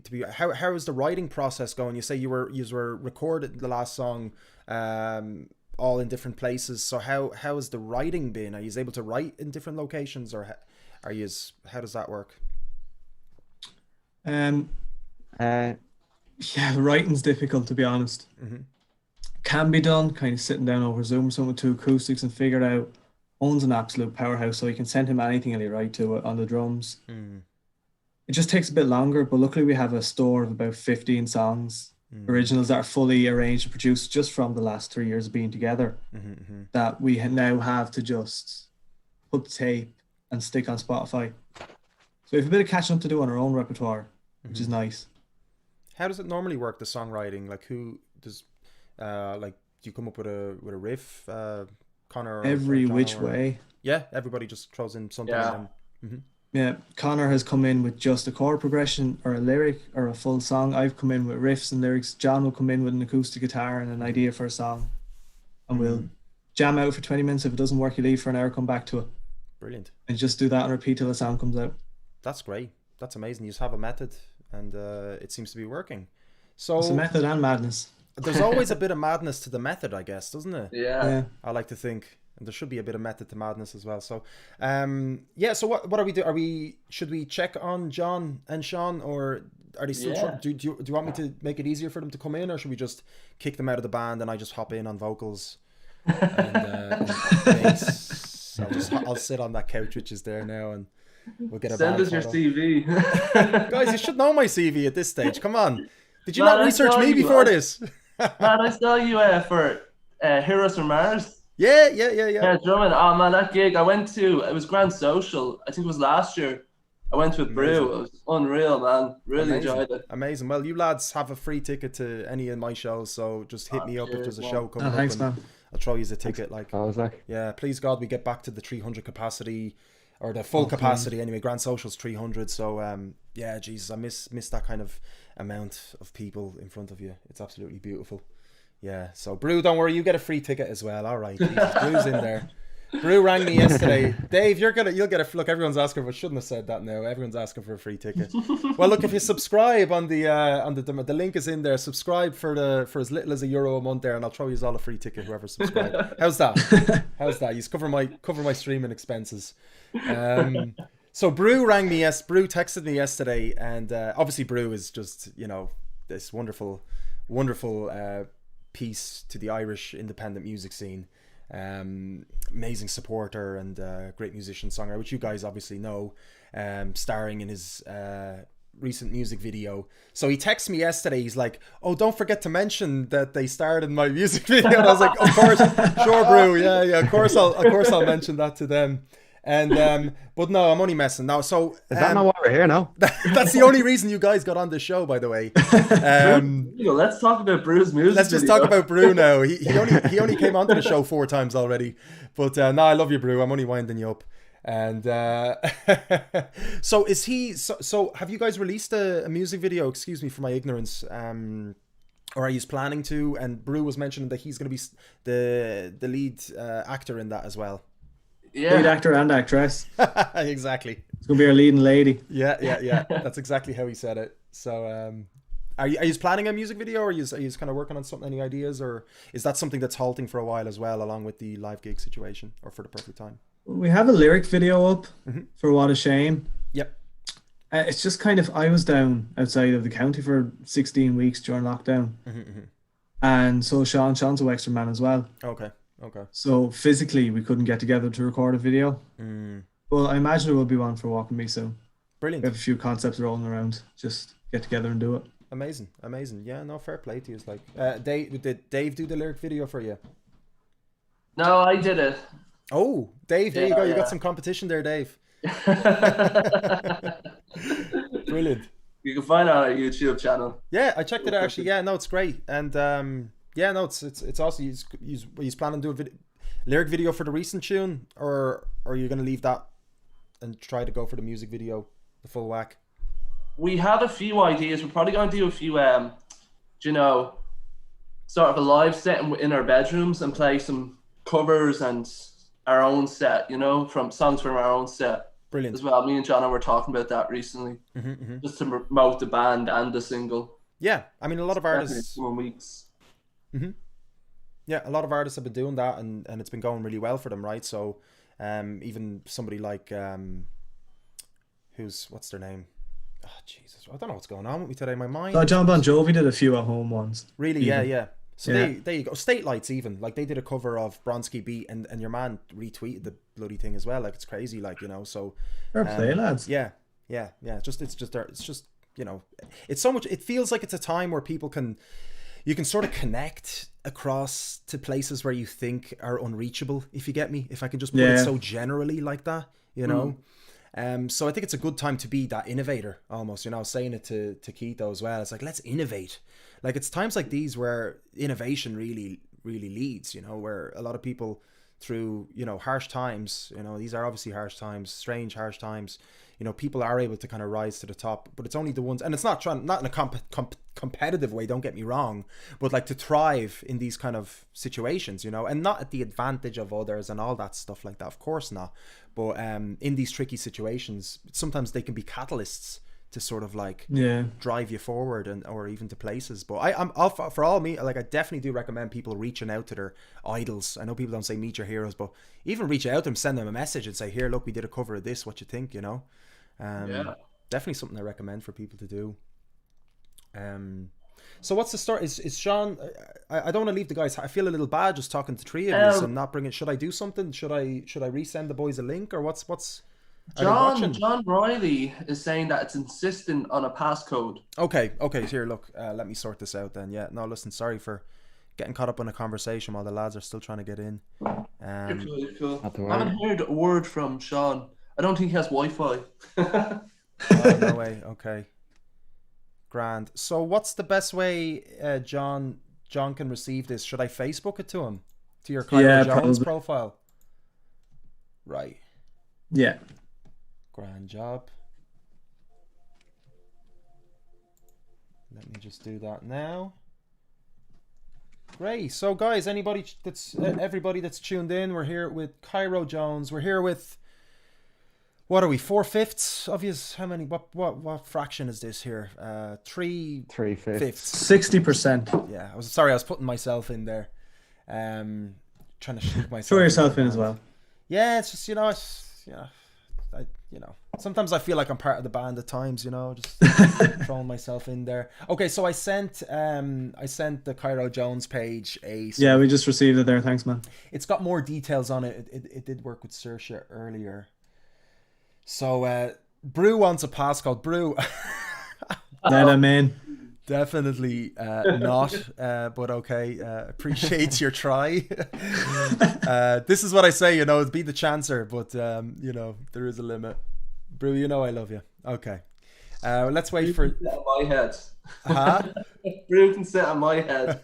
I don't think there's enough space anymore. I think we've literally space for one more, and then I have to it's a shame I can't put you in a row. I thought I was able to do that. Who's sitting on who? So you and Jono are sitting on Owen. Strange situation. Together, together, yeah. I mean, this is like rehearsals now, eh? Oh god, Rua O'Neill, has deMars no one that can help him set up the calls? It's just me, Rua. It's just me doing all this. I've got 3 screens in front of me here. I wish you could see it. It's 3 screens and 2 lights, 2 cameras. Yeah. So no, it's just me, Rua. Unless you want to pop over to the gaff and help me out. But hey, look, it's all good. It's all natural. I'm not too worried. I hope you guys aren't getting frustrated by all this watching. And nah, it's nice and chill. You guys are all right here. You guys are comfy there on your yellow couch. So, yeah. Owen's head's very comfy. Yeah. Okay, so we're still waiting for John.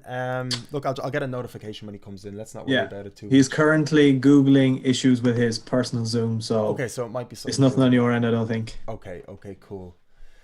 Great. So let's see what we can cover. I guess I wanted to ask stuff with John as well, but we got to keep the show going. I don't want to keep the guys too waiting. So can you tell us a little bit about, if we haven't really covered it yet, I might have lost myself here, but how sort of it all began.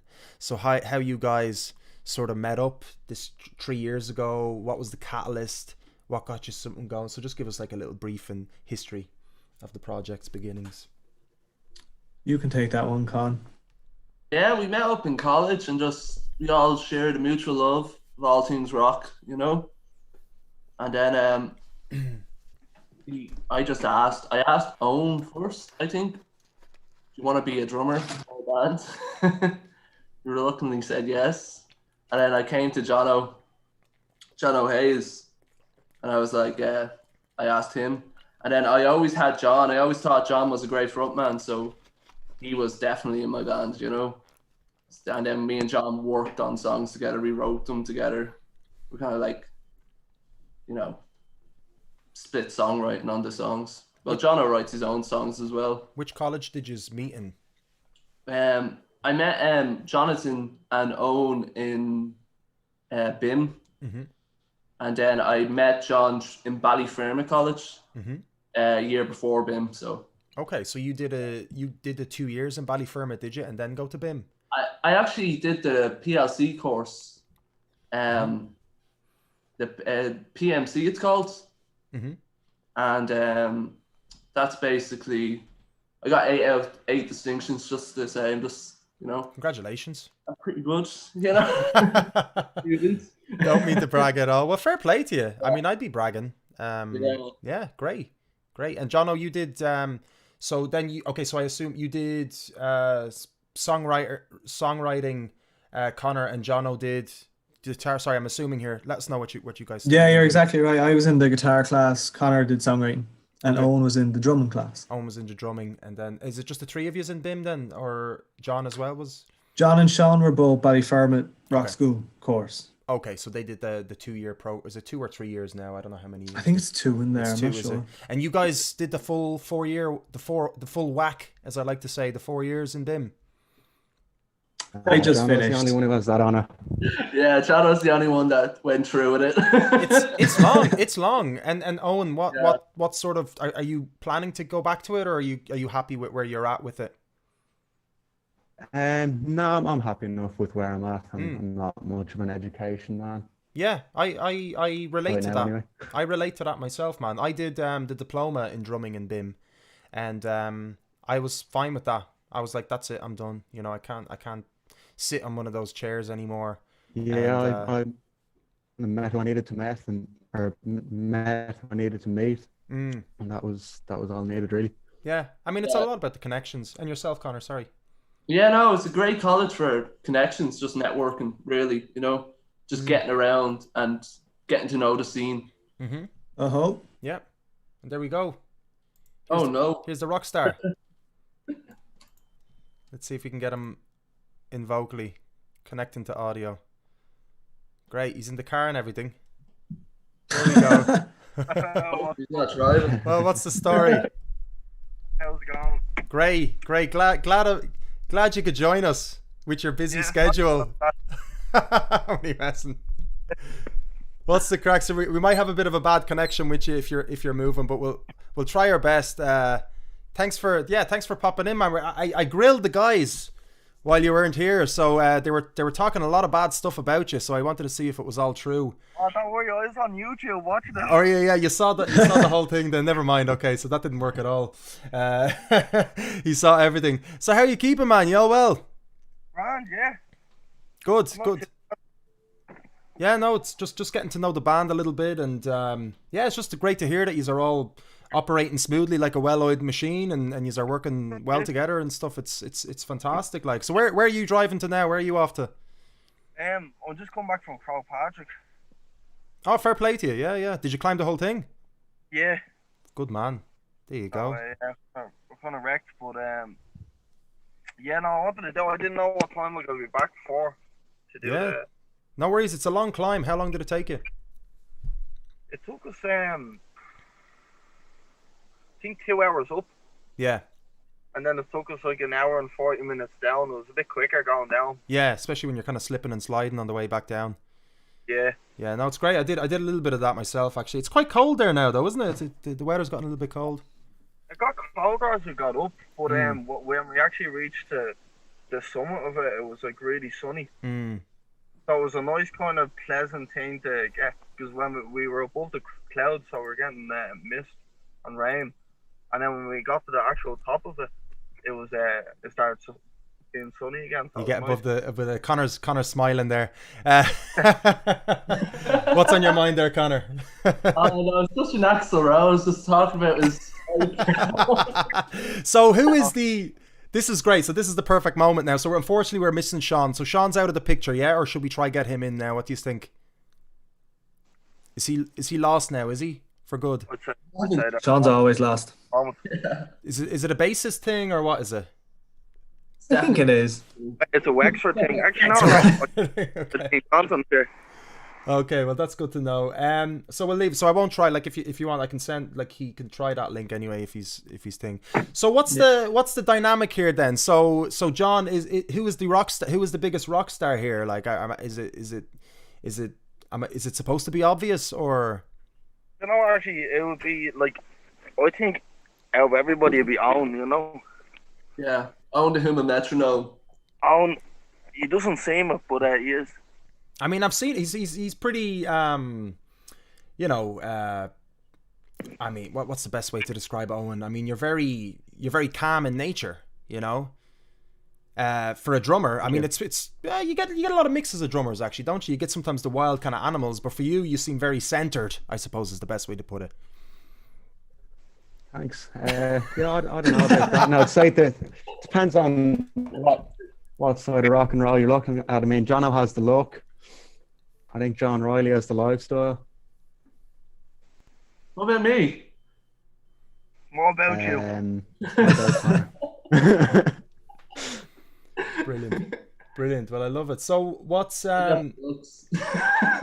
so tell us, what's the story with Connor's presidential campaign? What's this all about? It's just Trump 2.0, man. Trump 2.0. Taking over the world.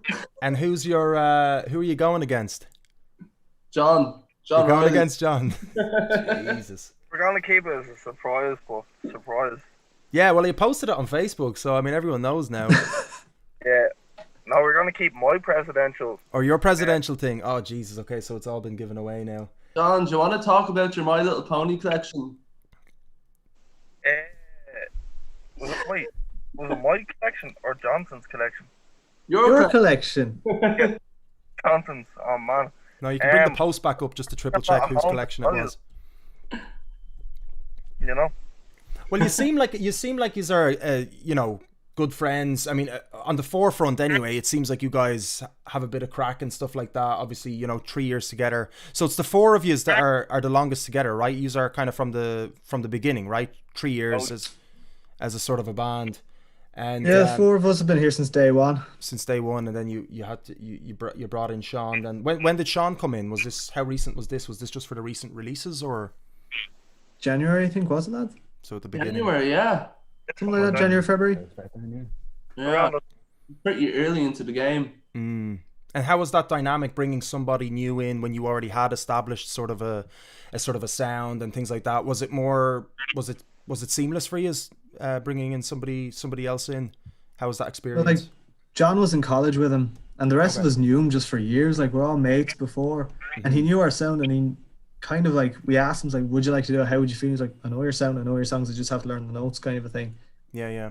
We're all mates already, so he just kind of slid into the it wasn't that hard. Yeah, no, because I know sometimes it can be different. Like, of course, if you guys have a bond already, right? So you are already used to your mannerisms, your personalities, some of which can be stronger than others, right? So everybody has their own sort of scale within their personality, right? So bringing somebody else new into the mix or removing somebody can change the group dynamic, right? But the fact that you guys already knew Sean from advance, there wasn't as big of a sort of a band shift. Do you get me? Like a subtle energetic shift.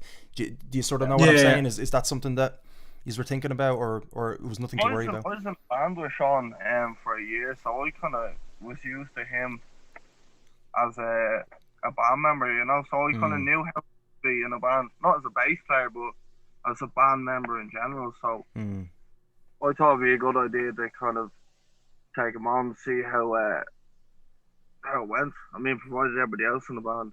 Yeah. I used to always jam with Sean myself as well, when like years back, like. So. And what band were you guys in together with?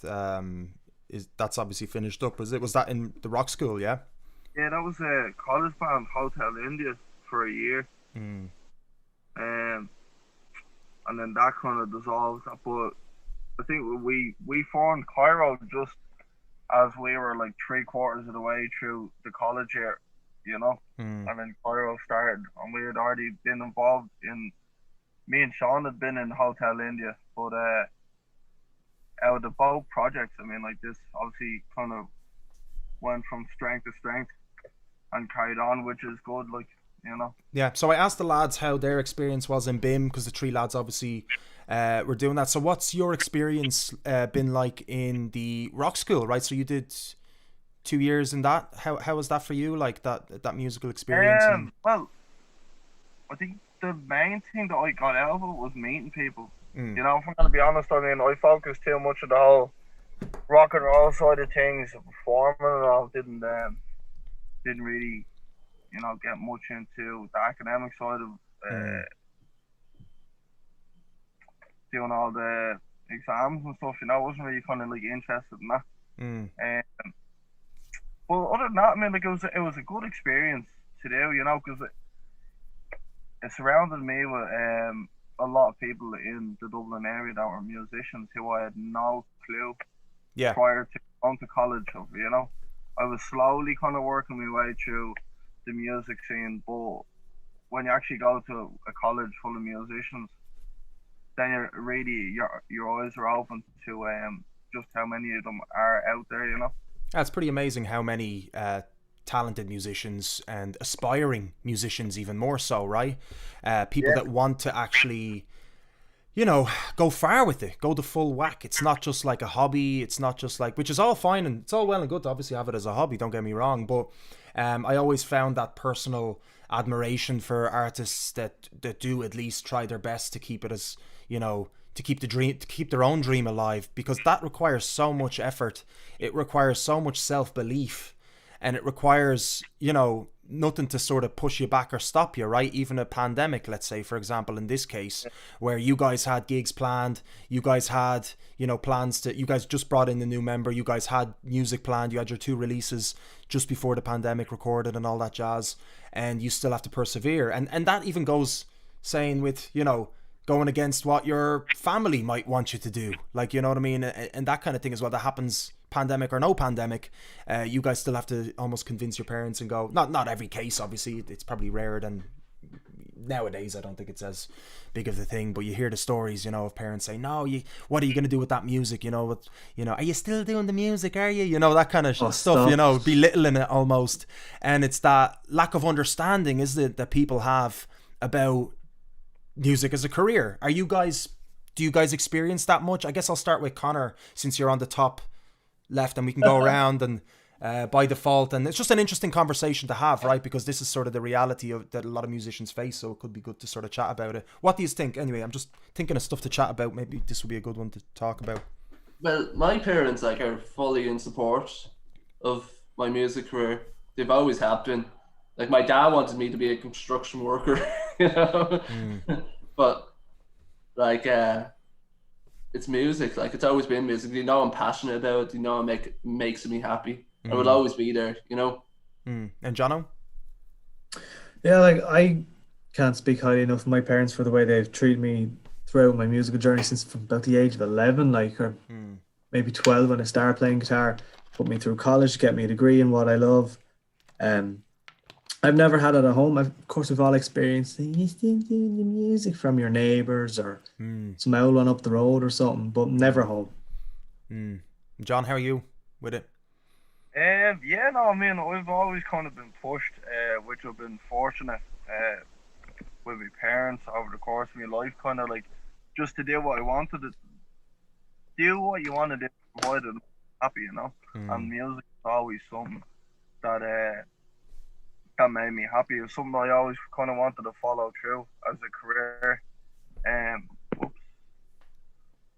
So what happened, like, family wise, you always hear, like, you have to have a plan B and stuff. And I go around with the mindset of, like, I don't have a plan B, because that means that you're sending plan A up to fail, And Owen, how did your parents take that you're a drummer? Because I know that's probably the hardest. Yeah, they've been great. That's the hardest thing a parent. Yeah, they were so good. My dad bought me my first drum kit and paid for my lessons for 10 years. And when I said I wanted to do music, like, they never said a word against it. Amazing. So yeah, that's been great. Amazing. Yeah, I remember my first drum kit. I was 17, and it was a Stag drum kit. My parents didn't think I was serious, as usual. Especially buying a drum kit, something like that. It's like something that'll just take up space in the attic. And it was a horrible kit now, a Stag. It didn't last long, like, obviously upgraded it pretty quick, but it was for Christmas, we'll never forget. And I just kept drumming, it just kept going. So it is hard, I guess. Now maybe it's like this generation nowadays or something, isn't it? That's parents are more kind of accepting of sort of like these sort of career routes for whatever reason. I don't know if it's like education, or maybe there is more educational sources. I mean, if you've got an amazing college like Ballyferma you know, which sort of kind of started out as one of those more alternate musical educational courses, right? It wasn't like just classical music, because like, you know, if you're into rock and roll, you're not going to go study grades, essentially. You might, but you're less likely to, right? But you had Ballyfermot that kind of adhered to that sort of what John was more into, right? The sort of more performance aspect, the more, you know, charismatic being on stage as well. It's beyond even singing, right? So Ballyfermot and BIM. What? Practical work. Practical stuff, yeah.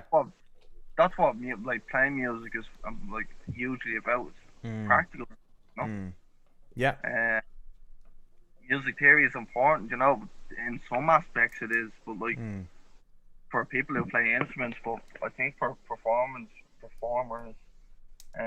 or just singers, it's not much of a big deal, you know. Do you agree with that, Connor or Jono, as being the, you know, instrumental musicians? Would you find it easier if John learned? We're putting John on the spot here now.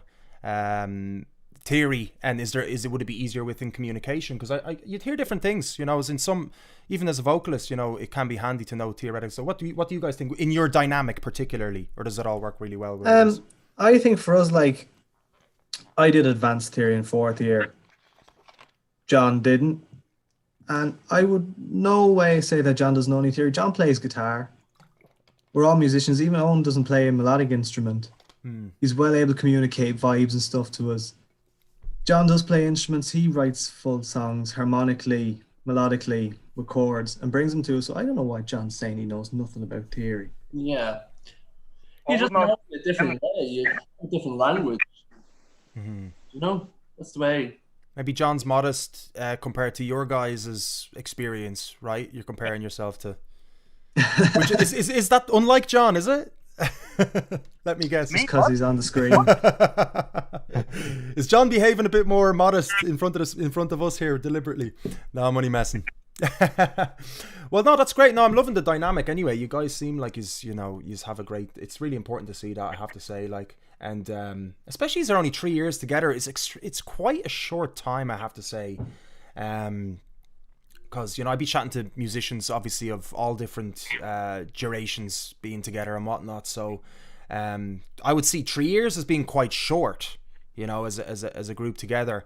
From your experience, you know, I'm seeing a couple of names of a couple of venues you played that you've preferred, and Fibbers obviously is on that list. Is there any other kind of venues that perhaps, let's talk about the music scene. Let's talk about the physical music scene, the Dublin music scene, the venues that you have played and stuff like that. And let's just have a little chat about it. So what's a venue that sort of represents you guys really well, or has represented you guys very well?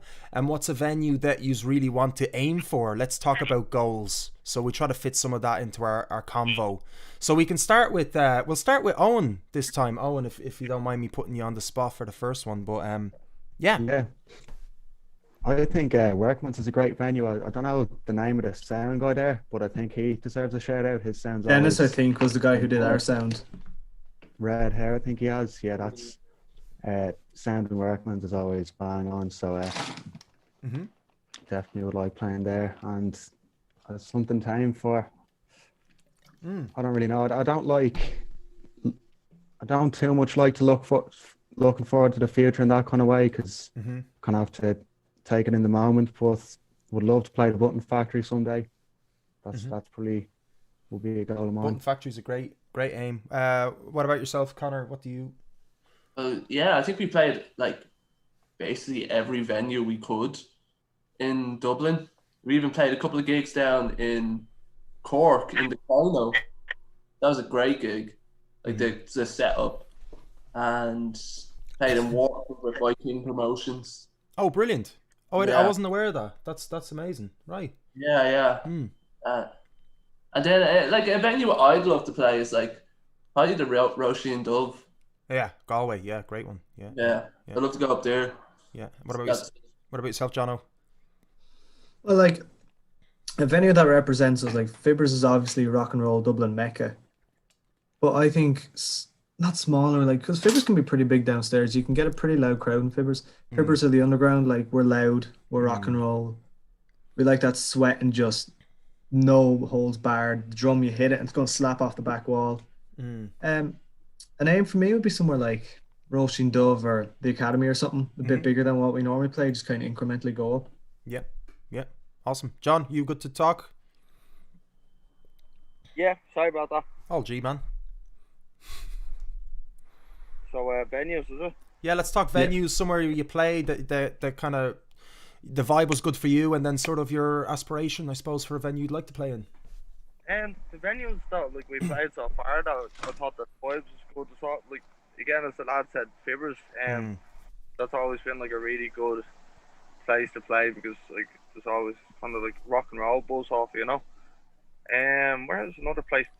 Another place I like playing was in the Grand Social. We had a gig in the Grand Social.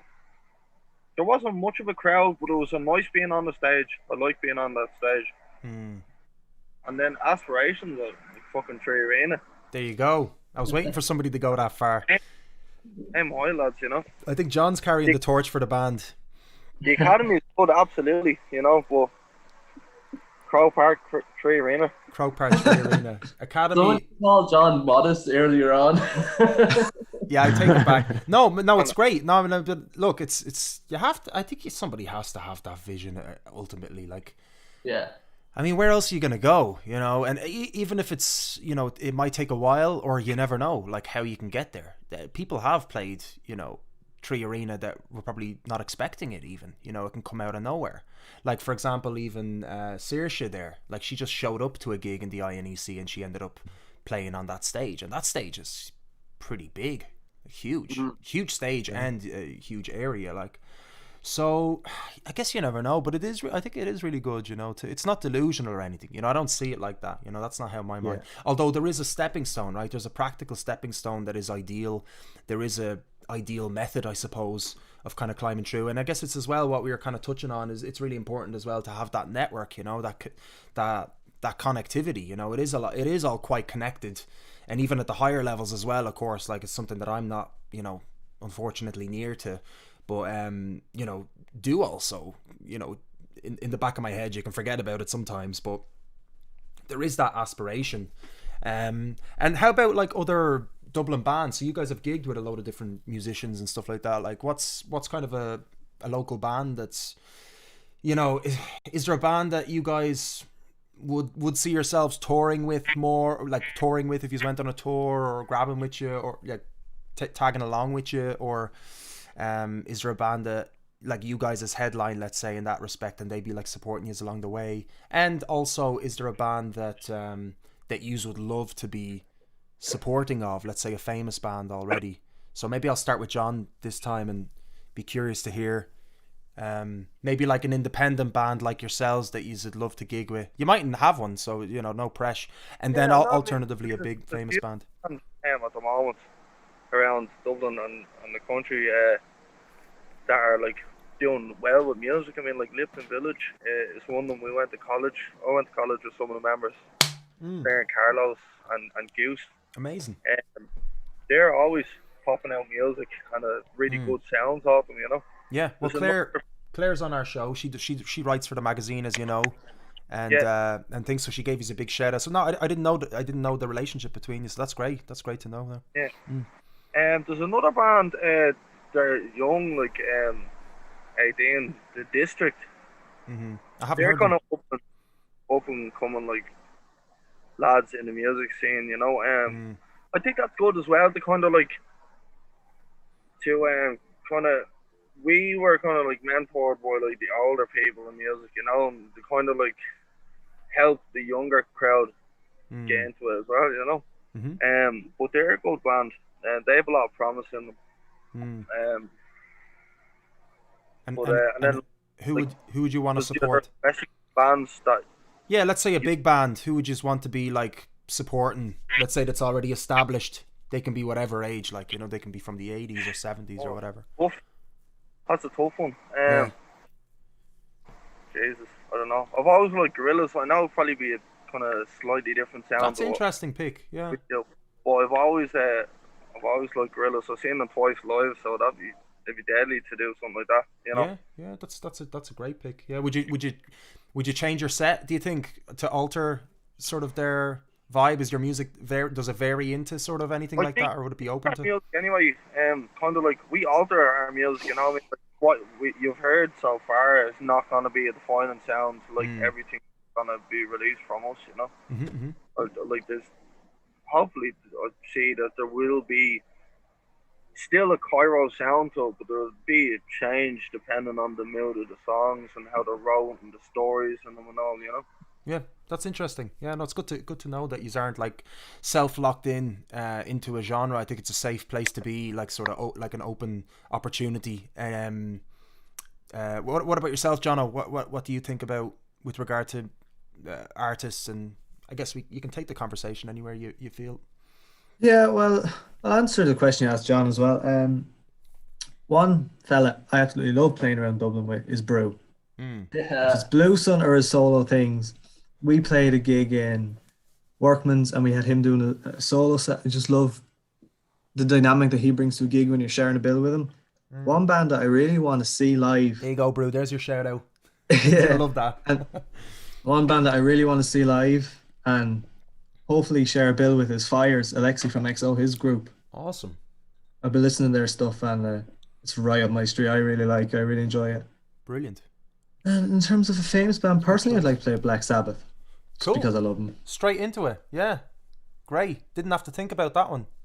No, Sabbath's always number one for me. Well done. Deadly. Connor, what about yourself, man? Yeah, there's so many like bands. Like you got like in Dublin, especially, like you have Nerves, Vicarious, like all these great little rock bands coming out. Like they're amazing. But like one guy that I'd love to play with, I played with him before, but like his new group, the Jamie Nugent Trio, he was in a band called the Sugarcoatings. I really loved loved the Sugarcoatings set. Like they were a great little rock band, but they disbanded sadly. But he has a new thing coming out and like brilliant. Awesome. Brilliant stuff. Brilliant. Also, Jamie's in the chat there, so I'm sure be happy to hear that. Yeah. A famous band that I'd love to play with. I like just so many. I listen to so much music. Like probably the Fontaines DC. I have wearing their merchandise here. There you go, representing. I mean, you're going for the famous and Irish, or well known and Irish. You're going for the double whammy. So, yeah, that's a great band, and quite realistic, isn't it? Actually, I went to see them live in Vicar Street in December with Jamie Nugent actually. And that gig blew me off my feet. It was amazing. Their sound, wow, they can really rock the house, like. Yeah, they did a live stream there as well over the lockdown. I don't know if you've seen it. I think it was in a warehouse or something. So that's the only live I got a chance to see of them actually. So I'm really looking forward to. It's another question I might have asked you as well. Is like what band would you want to see after the lockdown as well? Be an interesting one to know. And Owen, what about yourself? I think we lost John. Did we lose him or? Yeah, he's gone. His connection must be gone. Okay, don't worry. So Owen, what's your kind of What's your thoughts on I'd love to play a gig with Nobody's Heroes. Don't know if you've ever heard of them. No, jeez, it feels like it rings a bell, but yeah, go on, I'll have a look at them here. Really great band. Like, they know how to get a crowd going, especially like now. Their front man, he's great. They get good crowds at their gigs. I know them quite well too. They're good friends of mine, so yeah, I'd love to play a bill with them. They were meant to play with us on our release gig back in April, which got cancelled, so hopefully sometime in the future. And then as for a famous band, surprise, the Real Foo Fighters, definitely. That's not a surprise to me. It's it's definitely not a surprise. Well, for it's definitely a surprise. I mean, yeah, no, it's. Huh? We love the Foos in this band. Yeah. No, and have you seen them live? Yeah. How many times? I've seen them 3 times. 3. Okay. Did you go to the Marley Park one? With Silver Sun pickups, was it? No, I don't think I went to that one. Saw them in Belfast, Slane, and the RDS. Right. Yeah. I saw them only once, and that was Marley Park, and I think it was just at the height of or just before the release of the album with the Pretender on it. Am I? Oh, Echo, Silence, whatever it is. That's it. It's the double-sided. Yeah. It's the double CD'd one, isn't it? Oh, that's In Your Honor, yeah. In Your Honor, am I correct with that? It's been a while since I've And then I've Echo listened Silence is the one after. Oh, I okay. think they're a band that I'd love to see in like, you know, a venue like Fibbers or Workman's, you know. You're right. Yeah. Amazing. I get It's you. just 2 hours of non-stop. Yeah.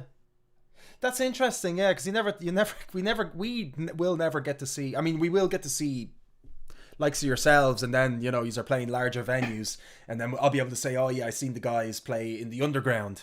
Do you know what I mean? Like I did see as I did. So, but we'll never get to see Foo Fighters in a small venue. I don't think. No. Yeah, well, the funny thing is, the Foo Fighters are crazy though. They did like a whole tour in people's garages around America back like 5 years ago. So we might, you never know, they could just pull a curveball. Yeah. Play all the small venues. It's interesting, yeah. It's interesting the fact that now I guess it's not the ultimate goal anymore, right? To like play massive stadiums and stuff like that. It's like it's all about innovation now. Just going back to that, right, where I sort of began tickling your brains about or just embedding into the conversation this innovation idea, right? As in like during harsh times to innovate and stuff. But Foo Fighters, they seem to have that, don't they? Like Dave Grohl is that kind of leading innovator, isn't he? He's the guy with the vision, seemingly, and he's he's got to pick the team. For sure. And so there's a lot of that involved in that. So, guys, I wish you the best, like on your project. I wish you the best on your recent release. I'm looking forward to seeing what the future holds for you guys. I wish you good. Does this sound good stead? Is that like an old time English way to wish someone the best? Good stead? Did I get that from Morrowind or Skyrim or something? One of them. Good stead, good sir. Good sirs. This has been an absolute pleasure. Connor, Jono, and Owen, and John, whichever dimension you have entered. Pleasure chatting you boys and just getting to know you a little bit. Thanks for taking the time on this Saturday evening to have a chit chat. Is there anything you want to close off with, boys, before I let you go? Owen, do you want to? I have to order you in so you know when to talk. Sorry.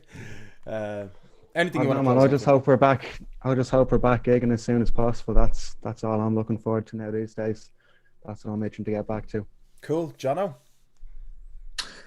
We're just going to keep doing what we're doing. If it's on the internet or in a venue with 10 people due to restrictions, we just keep doing what we're doing, and we'd like to wish you the best with your magazine and your podcast and your endeavors. Awesome, thank you. And Connor?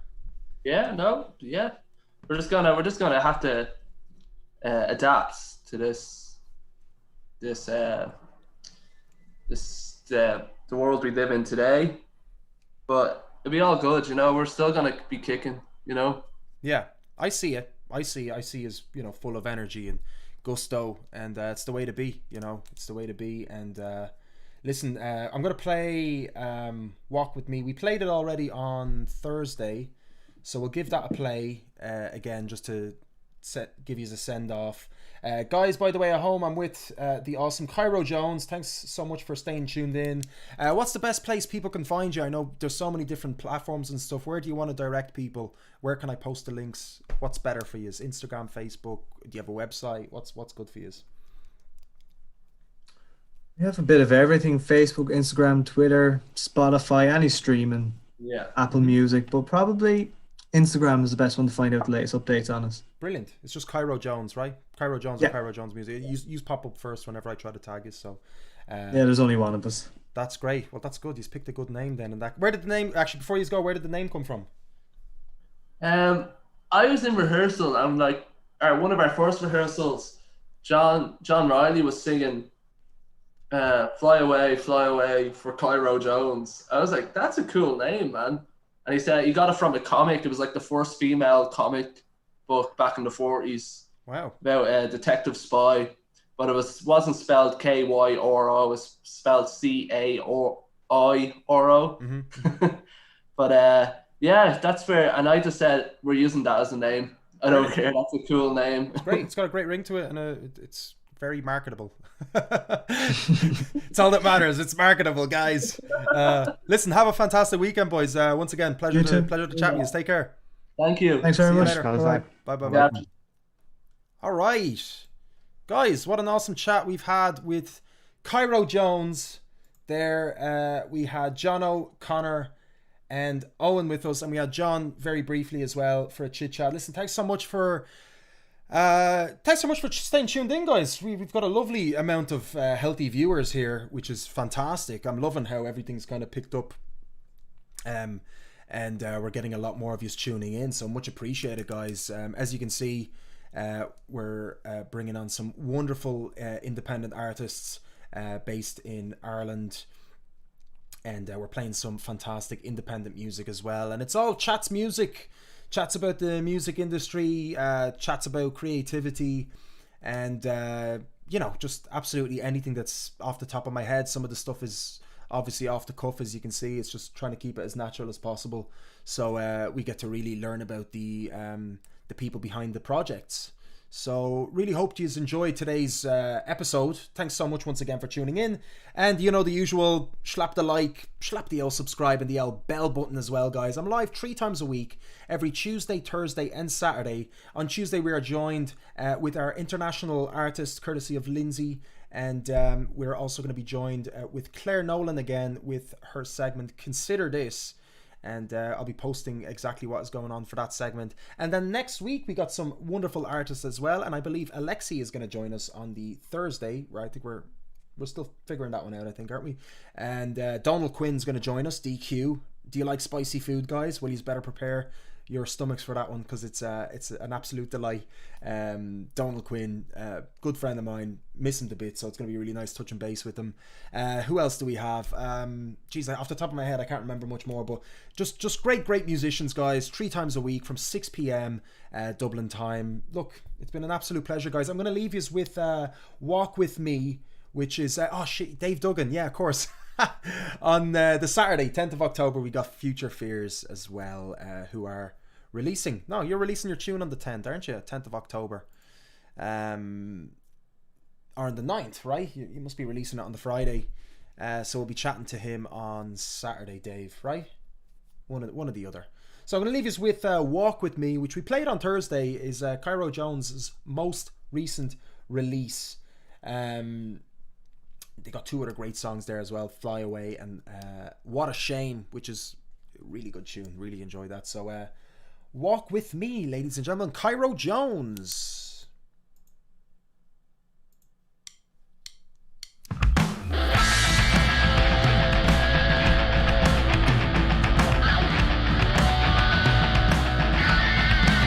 She's gonna walk with me. Yeah, she's gonna walk with me. We're gonna walk into the sun. My love don't want to run. She's gonna hate with me. Yeah, she's gonna hate with me. But hating me will see our passion fueled inside.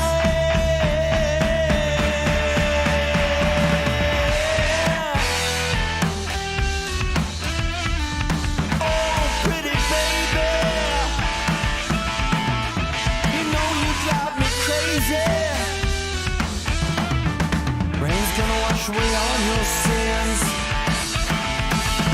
Rain's gonna wash away all your sins.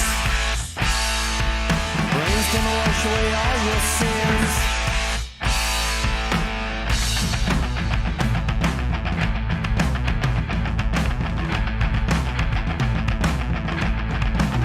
She's gonna dream of me. Yeah, she's gonna dream with me. Dream a shade of blue, eyes for only you. Will she stay with me? Yeah, you can stay with me. You can stay tonight free. Our passion fueled inside.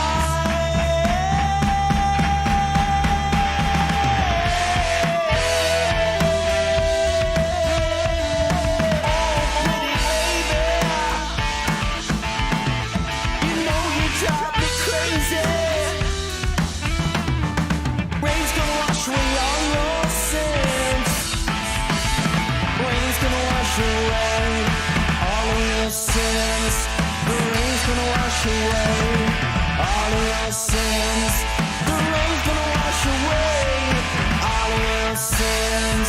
The rain's gonna wash away all of your sins.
Alright guys, that was Kyro Jones with their latest release, Walk With Me. Go check it out on Spotify, check out their Facebook and their most preferred Instagram. Guys, thanks so much for tuning in. Alright, I've thanked... Keep doing that, thanking too much, right? I sound like a broken record here. What was I going to say is I'm going to give like a few minutes at the end here if anybody does want to pop on the Zoom. And I have promised you guys the No Shame Plug game, which if you guys are not aware of what it is, it gives you a chance to hop on Zoom and advertise your business, advertise your project, or advertise your friend's project. It's just an opportunity for anybody to use this platform as a self-promotional tool, especially during these harsh times where you know, it's so vital to pull people towards smaller businesses and things like that. So yeah, I'm going to develop this section a little bit better to make it a little bit more aware of what it is for. But ideally, you know, we want people to kind of support local businesses and stuff like that. So if there is anything you want to plug in this segment, do let me know. Don't be shy about it. You don't have to come onto the Zoom. You can send it to me and then I hop in and just send me a link and I can promote them. Do you know what I mean? So I figured I'd just throw it out there if anybody does want to hop on before I go, before I let you go and enjoy the rest of your Saturday night. Alternatively, I also have the lightning round if anybody wants to hop on and answer a couple of lightning round questions before I let you go. So I should have probably said that before the tune to get you thinking, but if anybody wants to do that right now, just hit me up quickly in the comments, and if not, I'll love yous and leave yous, and I got stuff to do anyway, so I don't mind heading off now. But look, I said I'd do it, so I don't want to leave anybody thinking that anybody hanging. So yeah, let me know. This is your time, guys. Don't be shy. The Zoom link is in the description, by the way, so yous are welcome to click on that. Let me know in the chat or let me know privately if you do want to hop on. This is your last chance to hop on, have a chat with me, or promote somebody's art or business, or if you want to come on and answer some questions really quickly for the crack, you are more than welcome to. So that being out there, I'm just going to run a quick brief of sort of everything that we went through today before I let you go, and just while we wait for somebody to chime in. Just want to give an extra big shout out to our deMartian Rockstars who have been supporting us as of late. It's a recent thing we've set up on Subscribestar. So the awesome Kevin Laurier, Lindsey, Vincent and Michael Arbeiter, who have subscribed for €5 a month, and they've had access to exclusive content through Subscribestar. So they get access to interviews that you guys won't get a chance to see. They'll have chances to win merch prizes, and also I'm going to throw in free tickets to any deMars events once the events start coming back in. So that's a new thing I'm throwing back in. So if you guys want to subscribe, it's as little as €1 a month. There's €2.50 and then there's a €5 thing. So you can try it out. The link is in the description. It's called Subscribe Star. It's like Patreon, except it's more, they offer, they're more for free speech than Patreon. Patreon seem to be going a little bit downhill lately, blocking a lot of people and stuff, so it doesn't look like they might last long, so it's just an alternative. KESSLER Effect, great show, thanks for featuring us, really enjoyed Kyro Jones' song there. KESSLER Effect, it's our absolute pleasure, and best of luck with your releases. Absolutely fantastic tune, I have to say, so fair play to you.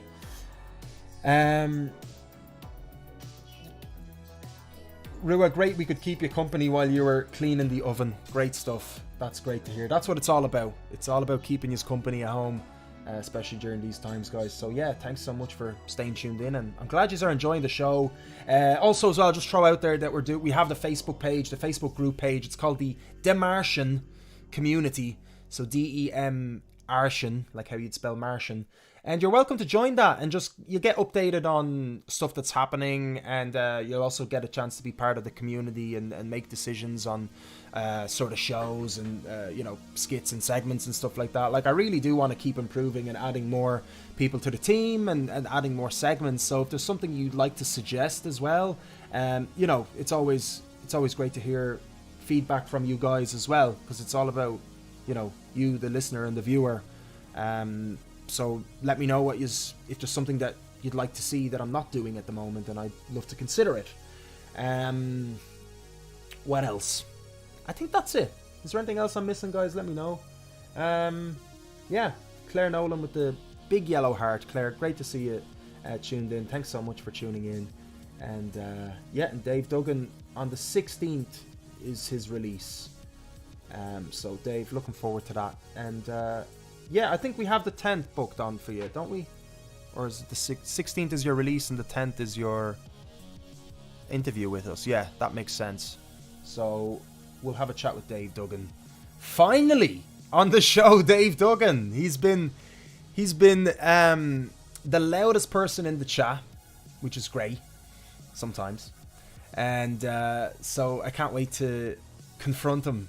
I'm going to totally freak. He's probably going to get cold feet now the way I'm setting this up. No, it's going to be great to chat with Dave on the show. Finally, actually, like face to face. It's like we should do it like, you know, like a boxing match. The Dave versus Dave. And we're just like facing each other. Can we arrange that graphic, Dave? Actually, I think that would be great if we can sort out a graphic for that. I don't know if you're still there. But we should do that. Seriously. Let's make a day out of it. Let's make it like a headline show. Seriously, I'll pick a theme tune and everything. And we'll just have like the fists up like that. Right?